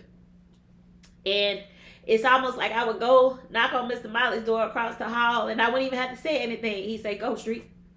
But I was having to go to the bathroom just frequently. But still, during all of that, nobody questioned me. Everybody was just there and made things as comfortable as possible. Until things took a turn for the worse. It got to a point where I couldn't hide it. It was showing more in my face. My grip and everything was just, it was getting to a point where I would not be able to walk, couldn't get out of the bed. And I remember the very first time that we were in the bed and I couldn't get up to go to the bathroom. And I slid out of the bed and I had to call for you to come and get me up. And I still couldn't put into words what was going on with me, but I, in so many ways, tried to just say something is not right. And I don't know what it is, but I just know something is not right with me. And it was so hard on me mentally. And this is why I say this whole mental health matters thing is not just a cliche. It's not just a month of May thing for me. But I had a little girl that I couldn't stand to be around because she was so happy and she always wanted to play and she wanted so much from me. I started to look at it as she wants the little bit of energy that I have that I need to do the housework. Somebody gotta get groceries. Somebody gotta cook. Somebody gotta do the laundry. I don't have time to play, Mia. I would fuss at her. I would ignore him, stop talking to him. It was to the point where I hated being alive because I couldn't stand who I was. My body wouldn't do what I needed to do. And I would just shut myself off in the guest room just so everybody would leave me alone. The suicidal thoughts were different from what a lot of people say suicidal thoughts. I just want to take my life. It wasn't that strong for me. It was more of a, I just need to ease out of the picture because I didn't want to hurt my husband. I love my husband. I didn't want to hurt my baby. I certainly didn't want to hurt my family. But in my mind, I wasn't me. I couldn't perform the duties that I needed to perform as a wife. I wasn't a good mother because my child needed my time and I didn't have the energy. All I felt like doing was sleeping. And if I was awake, I had a job. I remember lesson planning was the hardest thing for me to do because one, it wore my hands out.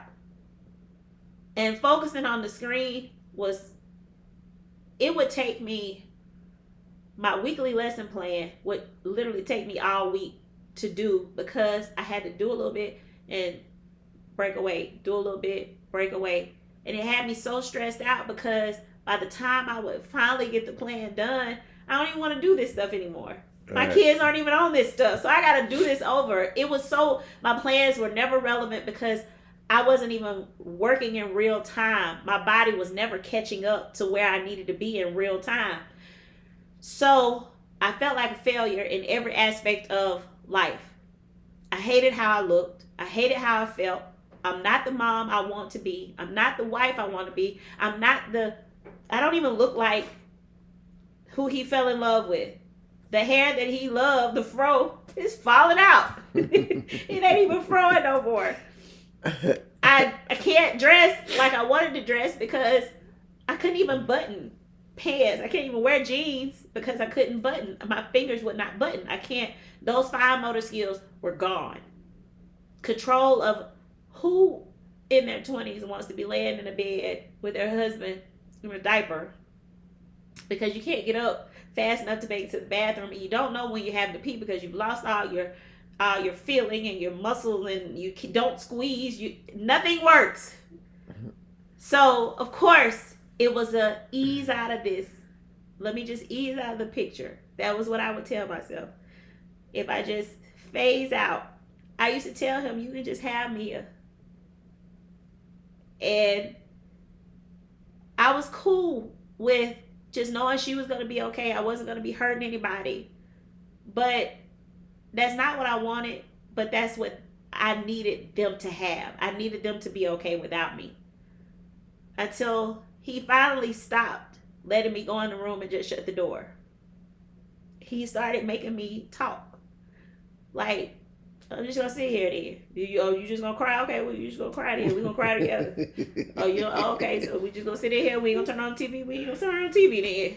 And it got to a point where he just refused to let me just shut the world out. So let me say this. I don't want to end this. No, we needed tissue. Yeah, me neither. I don't want to end this, but I have to use the bathroom. So and I need to get my whole life together right now. I can't end it, so we're going to take a break. We ain't ending it, though, y'all. I'll be right back. We'll be right back. You can't take the camera off me. It's on the whole thing. Bring some tissue. Talk to him. Okay, so on a happy note. No, not on a happy note. Can y'all still see me? I hope y'all can still see me. So I gotta brighten up the moment. I had no plans of crying tonight. So once I did open up about all that was happening, I hope y'all can't hear that. Bathroom is kind of close.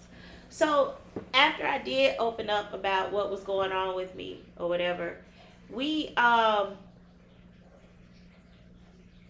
did it happen? I wasn't ready to talk about my actual diagnosis, what was going on with the treatments and everything. I just happened to be at the doctor one day. I was at urgent care because I was in flare. And what a flare is just where my symptoms kind of go crazy. And my body just starts to react to whichever one of my triggers has sparked up a flare. And at the time, it just so happened to have been UV exposure. My small group table at the school where I taught at Clark, my small group table was right up under our lights, or the row of lights in my room. And I didn't know it, but I spent most of my time during the day sitting at that table under those lights, and it was affecting me. It was too much UV exposure, and I didn't know that. But anyway, thank you. I ended up at the, by the way, that was very loud. I was telling them I hope they didn't hear that. But you should have gone upstairs. But anyway, I'm sitting in the doctor's office, and again, husband still doesn't know what's going on. My mom, my dad, nobody, even my brother that I told everything to. So this is, what year was this? I don't even remember what year it was. Was it 2016? Somewhere around in there. Sitting in the doctor's office, just flared up. And coming around the corner is this familiar face. My mother-in-law, Dwayne Streeter. My father-in-law came up to the door in the car to pick her up. Now, she didn't want to talk about what she was doing there at the doctor. But she walked up to me and in true Dwayne Streeter fashion said, "You gonna tell him or you want me to tell him?" And I said, "I'll tell him." She said, "You got till 1 o'clock." I said, "Well, today is the day. And I laid it all out on the line. I remember one time, I think you had just got out of school. And you came home, babe. And I want to say you stayed in the bed maybe 2 days. Days. Like, and I was like, what the freak did I do? I ain't did nothing. What is she tripping about? Yeah. So you know me, when you get in that mood, my mindset was to run. Mm-hmm. At You that just left particular me. time. Yeah, I was Yes. just, man, I don't know what she tripping on now. I'm gone. I know I ain't did nothing. But I was glad you end up telling me, because I think Were we in the closet? we was in the closet. I knew we was somewhere weird. Yeah, we was in the closet. Because you were in the closet looking for something to wear. Something to wear. And you came in there and you told me what was going on. But I felt like I and I never had lost 20 pounds until you started, and I did my little thing in the medical field with the previous job, but I never really knew about lupus. I don't even think I had heard of it. Well, which is again why I didn't talk about it.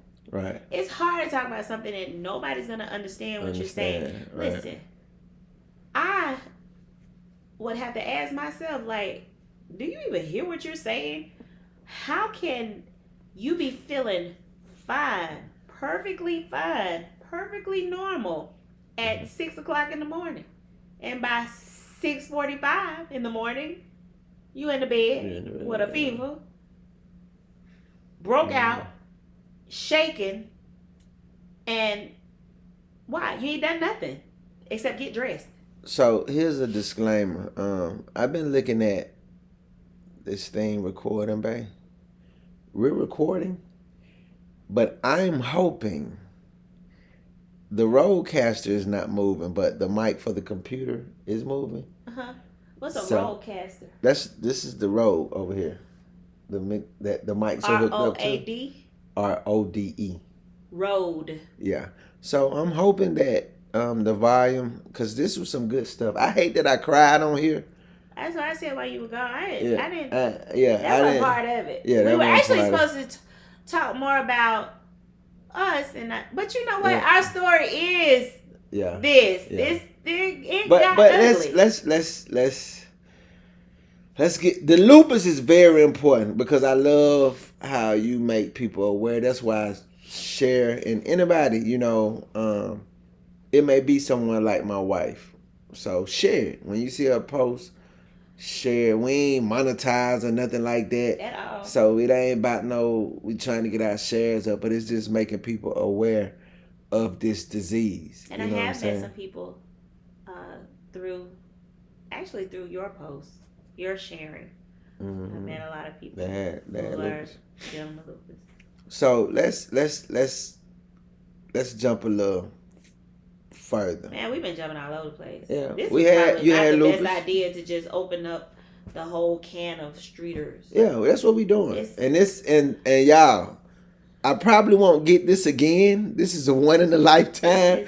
That's why I went and used the bathroom, because I could have been like, okay, guys, this is it. Come back for part 2. But I don't know about Mrs. Streeter, but she's doing good. So, Mrs. Streeter, okay, we talked about my music. I said Mrs. Streeter. What you want me to say? I said thank you for putting some respect on my name. Okay, so we talked about the music. Of course, we had the Busy Bees air, the late night club. So now where we're at is you have a fine dine restaurant. Okay. How did you get? Can you say that one more time? Yeah, you, Mrs. Streeter. Yes. Because a lot of people be thinking, oh, Willie. No, y'all, I'm telling y'all, this is my wife. I've never heard you say that. This is my wife adventure that I agreed to tag along with. This is not mine. I'm not the mastermind behind this. I wish I could take credit because it's doing so well. I wish I could, but You can't. I can't. What's This mine is yours. this is her. I mean, yeah, but this is her idea. This is something that It's a baby. I'm gonna tell my side of the story, and then she can tell what made her come with it. You saw that little What's that? part on me? I don't know, man. Bumped my leg Okay, or something. sorry. But I was looking at it when you was talking. But so from my side of the story, I remember I was coming back from Raymond's birthday party in Atlanta. Had the time of my life. Baby Cool, shout out to Baby Cool for showing us a good time. I was getting ready. This was Sunday brunch at Busy Bees. Was epic. It was no comparison. I don't care what nobody else say they got going on. Busy Bees that Sunday was epic. And I don't know if D called or my daughter called. Somebody called me and had broke the shower knob. We had to cut the. I had called Corfeed and Corfeed told me to cut the water off from the road. We go find a plumber. And I was getting ready to head to Busy Bees, and some hit me and said, "Nigga, how can you go party and you don't even have water going to the shower at the house in your daughter's bathroom?" So I came on home. I was frustrated because Mia didn't tell us till it was broke. Of course. Not when it was getting weak. When it was broke, she told. So I end up getting a plumber to come after calling. It's Sunday. Everybody ain't willing to work. So shout out to TP brother. I don't even remember the nigga name. But TP, shout out TP, his brother, who's a plumber, came, he fixed it. I was sitting in the garage and I was smoking a cigar. And I'm talking about I'm stressed and I'm frustrated. I'm stressing with Busy Bees because I'm really not happy with Busy Bees at this particular point. Yeah, we making money. Brunch is doing good. But I'm at a point in my life where I'm kind of tired of the club. You know, I'm trying to venture off to other stuff, R&B Thursday, the cigar boy. Like, I ain't Okay, really... so what you were doing was you were trying to grow it up. Yeah. Because you had people standing on your furniture, poking holes through the leather seats, right, dropping cigarette butts and ashes on the furniture, burning that just wasn't taken care of. Tearing the place up. Yeah. The people were not just enjoying the place and having a good time. They just wanted to be Cocoa Puffs in the building. All that. So sitting in the garage, I'm smoking cigar. Smoking cigar. I walked through. My beautiful wife walked through and said, these exact words. Can I tell you something? It's time. It's time. And she said, hear me out. And she come up with this brilliant idea of changing to a restaurant. Well, I think she might have said it's time for, and I was like, well, what we finna do? I think I might have said something like that. She come up with the idea. And this is, I tell this story all the time. This is no lie. When she told me kind of overview of her vision, I think you might have left out that I'm smoking. And it's like on that movie Life when they in prison and they talking about the boom boom room and everybody had their own. It's kind of like I saw the vision. I saw it, but I kind of kicked it to the curb. And so I think I came in that next morning when I came down the step. That's the first thing you start talking about. And I said to myself, oh, this nigga serious. And I remember pulling you to, in that chair right there. I remember pulling you to me. He sounds scared. I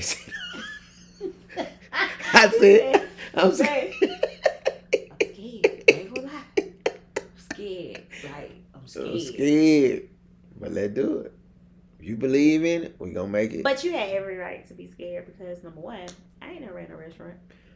And number two, I didn't. You couldn't. I am one of the guys that didn't. No, I'm one of the guys that didn't see that this was what. I never would have thought this is what Tuskegee needed.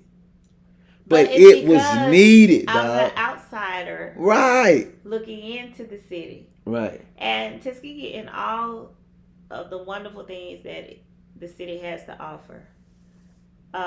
It's almost like you can plan a day. You can go and enjoy the richness of the history of the city, and you can almost hear the history and the stories being told by walking the city streets. But once you have experienced the city and you get hungry, ain't nowhere to go. Except, y'all, let's get in the car and go to Auburn. Or get in the car and go to Montgomery to grab something to eat. Unless you wanted fast food. So the city didn't need another club. Right. The city needed somewhere to sit and for families to go and have a meal together, for business owners and professionals to be able to go and have a professional lunch meeting, a professional dinner meeting, for people at the prestigious university to get recruits in and not have to load them up and drive them out of the city that you're trying to get them to move to feed them. For children growing up in Tuskegee to not get their first taste of a dining experience in the city that they are growing up in.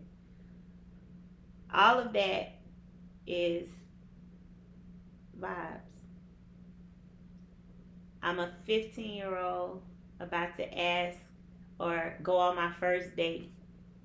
I'm barely trusted to drive down the street. Now I can just drive down the street. Down the street, right. And go on my first date. I saw all of this. And I know how you love your city. And I know you wanted to give your city something. But it had to mean something.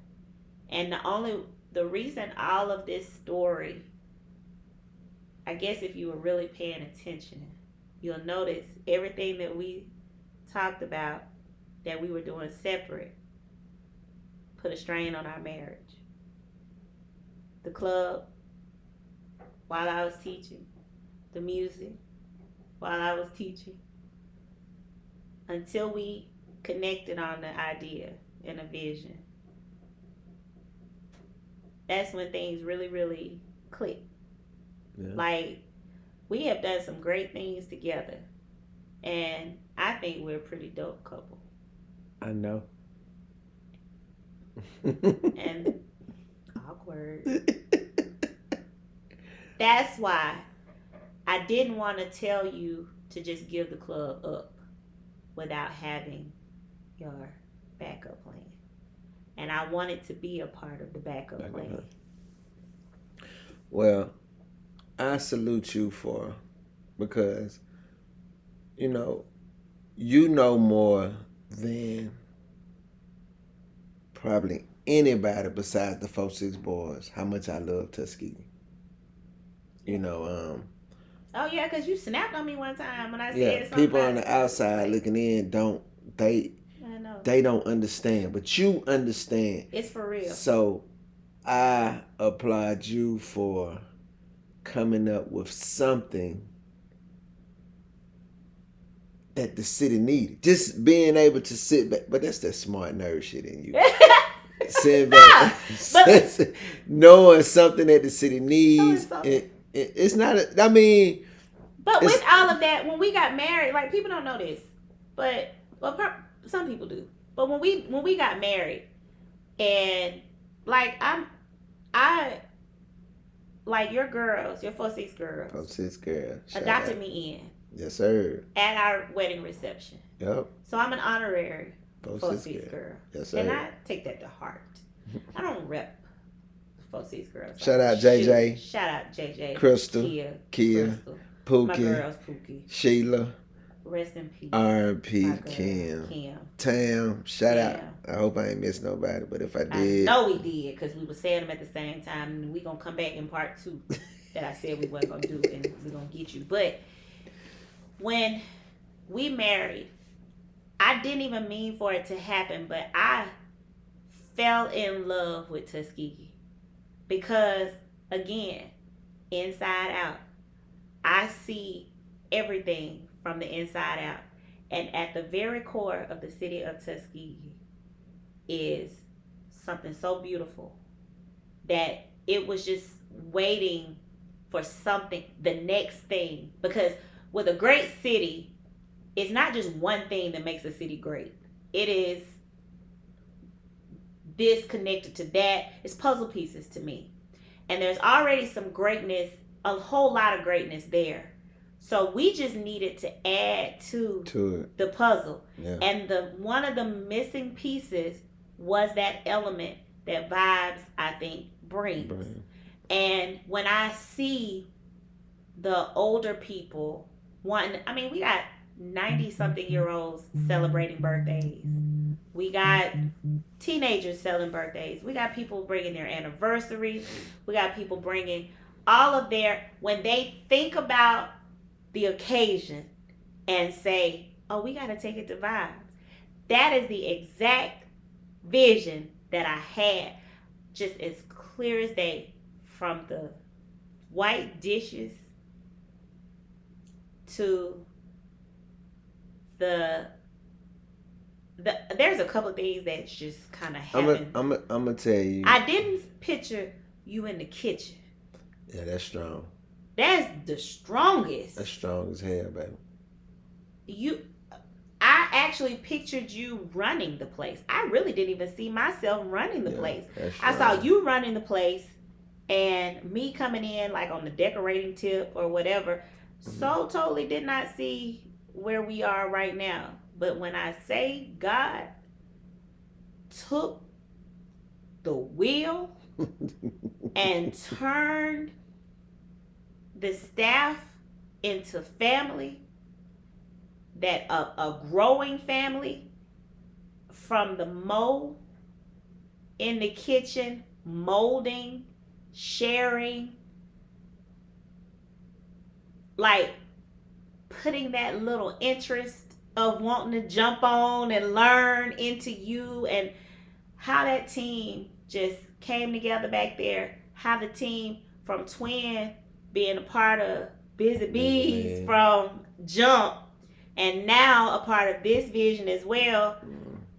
Everything that is happening, and I'm talking about all the way into this moment, I'm getting ideas for what to do just in me talking about it. But to be a part of this, from where we were to right now, with my health struggles, the way our family has grown stronger,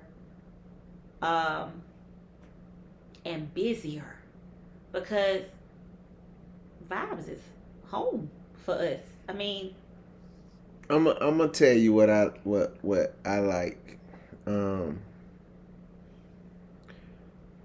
So coming from the Busy Bees, you might walk in that building, or you might be outside that building, and a person might say, "Yeah, I heard they were shooting over there. Or I heard they were fighting. Woo, woo. You see so and so twerking. Woo." For me, it means a lot to hear. It's one of Fred Gray's favorite spots. Someone that's a pillar in the community. That means a lot to me.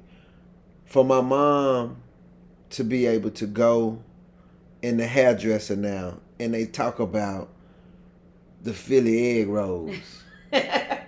For me to have, at one point where people didn't notice, but I didn't want my wife to come to the club because I felt it was a challenge to protect me. Mm-hmm.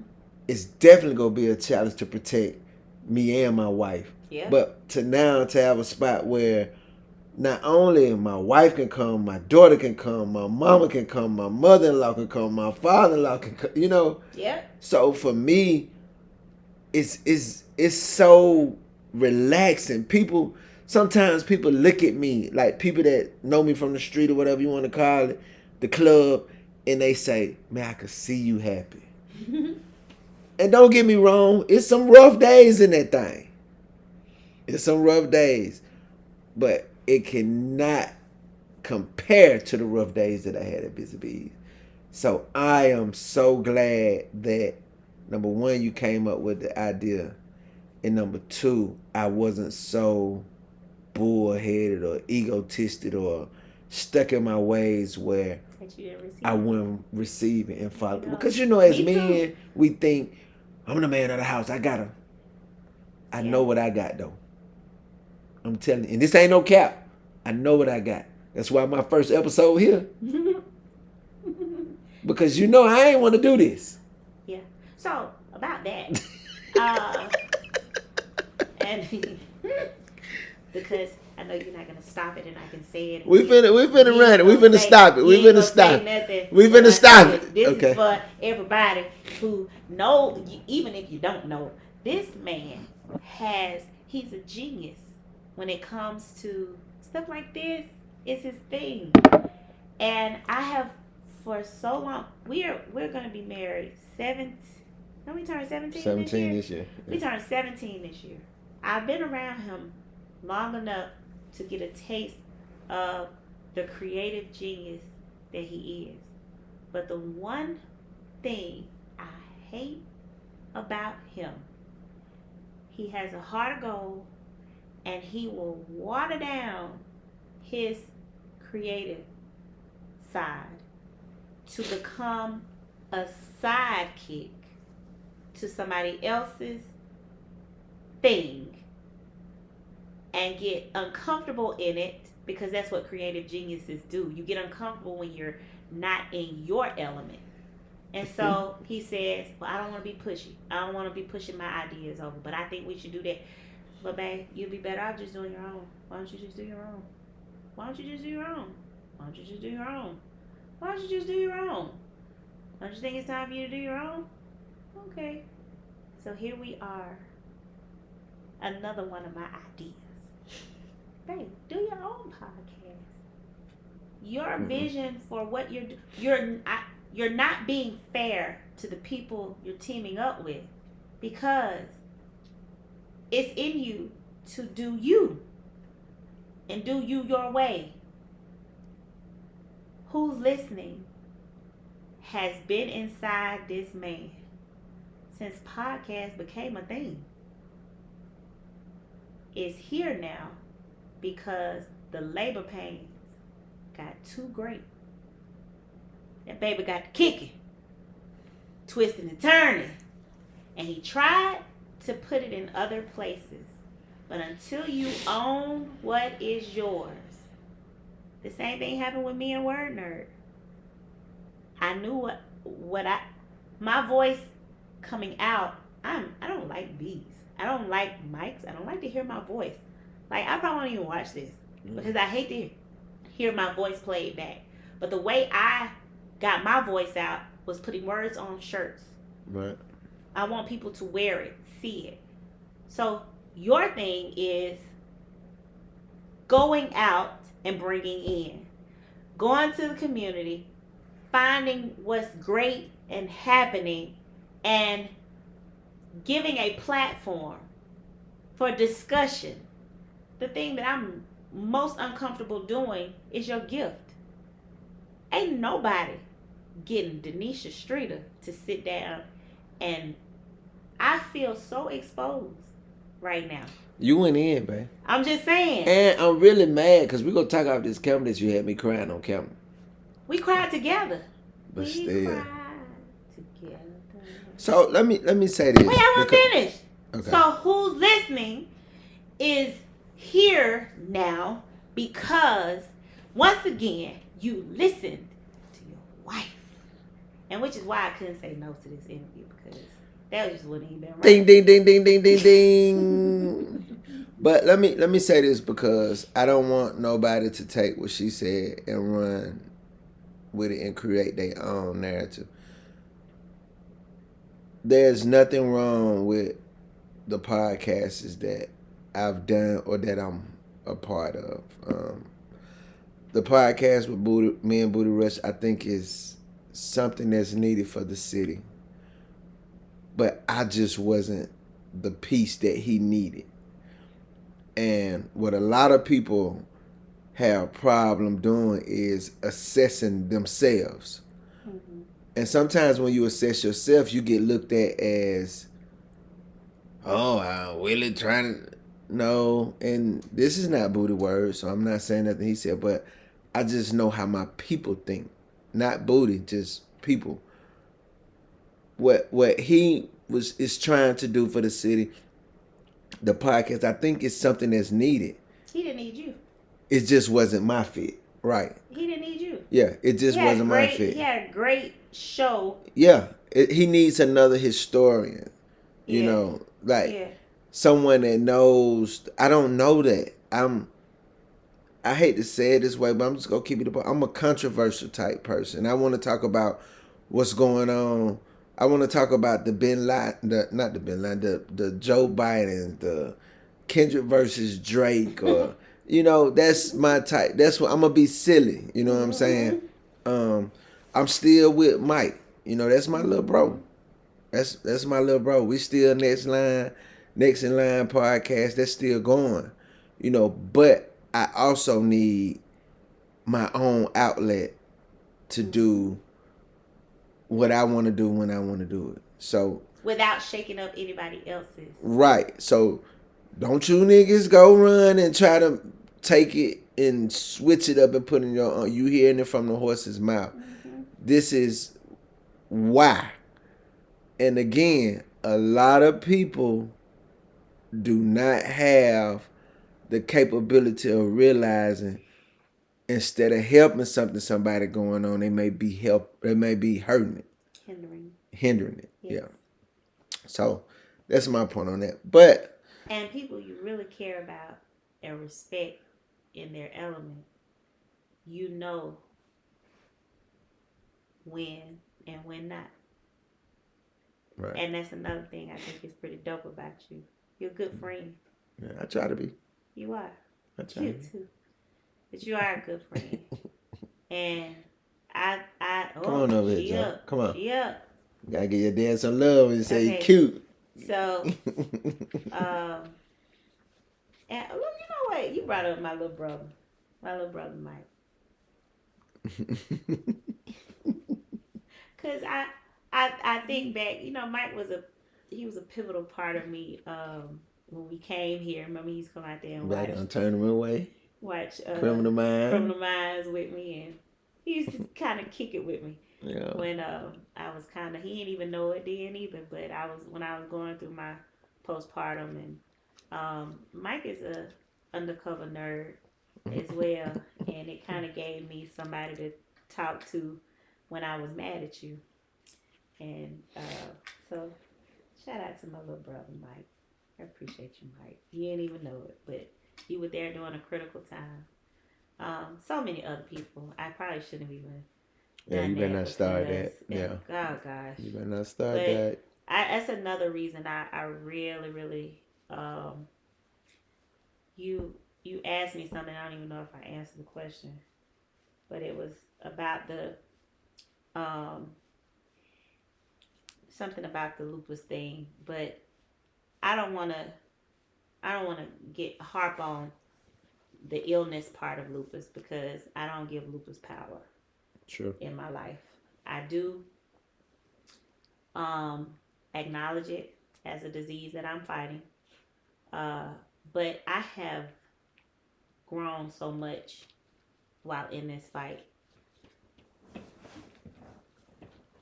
Your people, and I say your people, but they my people too, but that uncomfortable part of me that doesn't like to post, I want people to know that I do go on your post, even though I fuss that you posted it. But all the love that comes in your comments and through your shares, there are so many people I know who come in my restaurant and vibe and kick it with me. I know through comments. We met through Purple Hearts on my husband's post. So even if we're ending like this, I want to say, especially with this being May, Lupus Awareness Month, Mental Health Awareness Month, as uncomfortable as I am sharing my story, I know I have to share it because it is my story, and I know people are benefiting from knowing that this is a survivor story. I'm not dying from lupus. I am learning to live with it. Um, I am happy. Today I'm in flare. In fact, uh, I've had a fever most of the day today. I went to work, loved on my babies, came home expecting to crash, did not. Uh-uh. I had to keep my face Podcasting. together so I could sit here and talk to you. But I want people to learn from my village, my people who some of you I've never met you face to face, but I know your names. And I know that what you're saying in those comments is real. I don't take for granted that even one Purple Heart, you took your time to give me that little piece of love, and I appreciate it. It is what keeps me going. It is what pushes me. I'm surviving for all of us who are fighting, the people I've met through the posts who are fighting this disease, who are dealing with mental health issues. Talk to somebody. When I'm putting those hashtags on my posts, I'm hoping that somebody who is in despair, like I once was, and still have my moments with. I ain't gonna lie to you. This ain't no. I'm dealing with stuff, but dealing with it, not being overtaken by it. But I'm able to deal with it because of people like you who have taken an interest in the life of uh, some this ordinary couple that met by an introduction of our best friends, and we are making this love story work, and it is work because I'm a piece of work. I ain't gonna lie to you. That's why my dad loves this man so much because he knows what he's dealing with, and yeah, I'm a piece of work. Don't get it twisted. He loves me, but ooh, ooh. That's what he say. Ooh, ooh, Denisha Street, if I ain't love you so much. Yeah, I know he be. That's his way of saying I will choke. But get you, if it ain't but a, a small network of people who will just love on you just because they don't have to know all about. None of these people who I see every day commenting and giving me love, these people don't know anything about my growing up. They do that now because I shared it, but they hear my story and something is triggered inside them that says, I gotta give. I gotta give. It ain't money. It ain't got nothing to do with money. But they're giving me time. I'm a thought. I get a random text. I saw that you were having a flare day. I hope your day got better. I hope you ended up having a good weekend. Happy Mother's Day.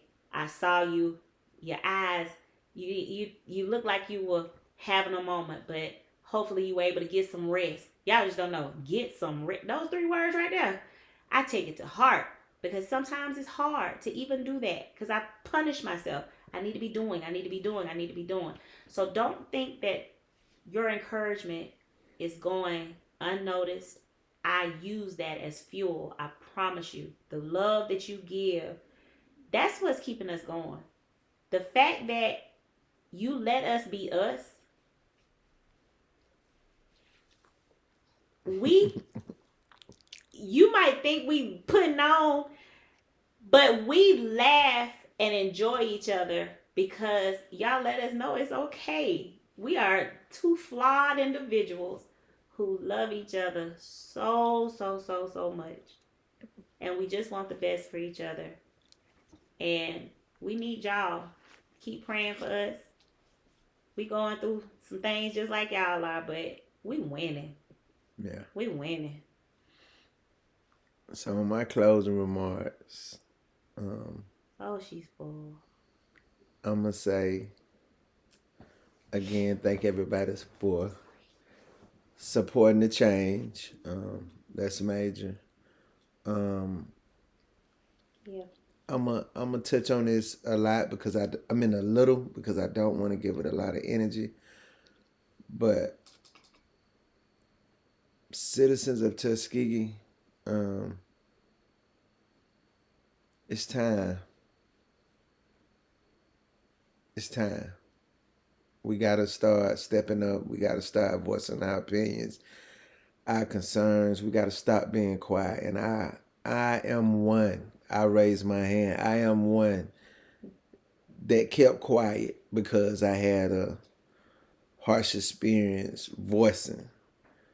But at the end of the day, we got a voice because if we want change, we got to be uncomfortable, respectfully, but we got to be uncomfortable. So, um, just on my note, again, thank y'all for supporting Vibes. But on another note, I would love to see us come together and start voicing our opinions, going to these city council meetings. It's so much. It's a lot.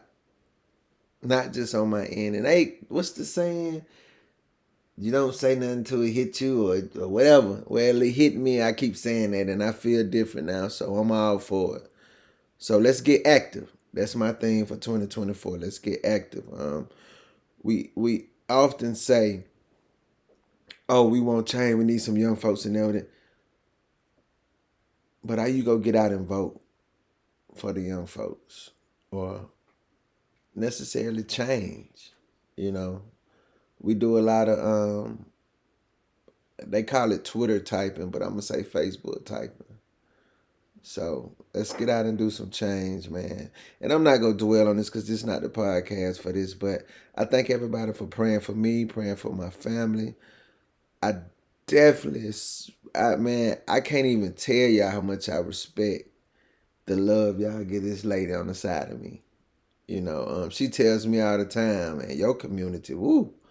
They love me. Yeah. Boy, and they love you. Yeah, and I even said sometimes like, them niggas I rock just with be you. messing with them. But I say they rock with you. So this is the first podcast of many. Again, I am going to post this. Like, subscribe, share, whatever the people supposed to be saying on the podcast. But who's listening, man? That's what we on right now. Again, thank y'all.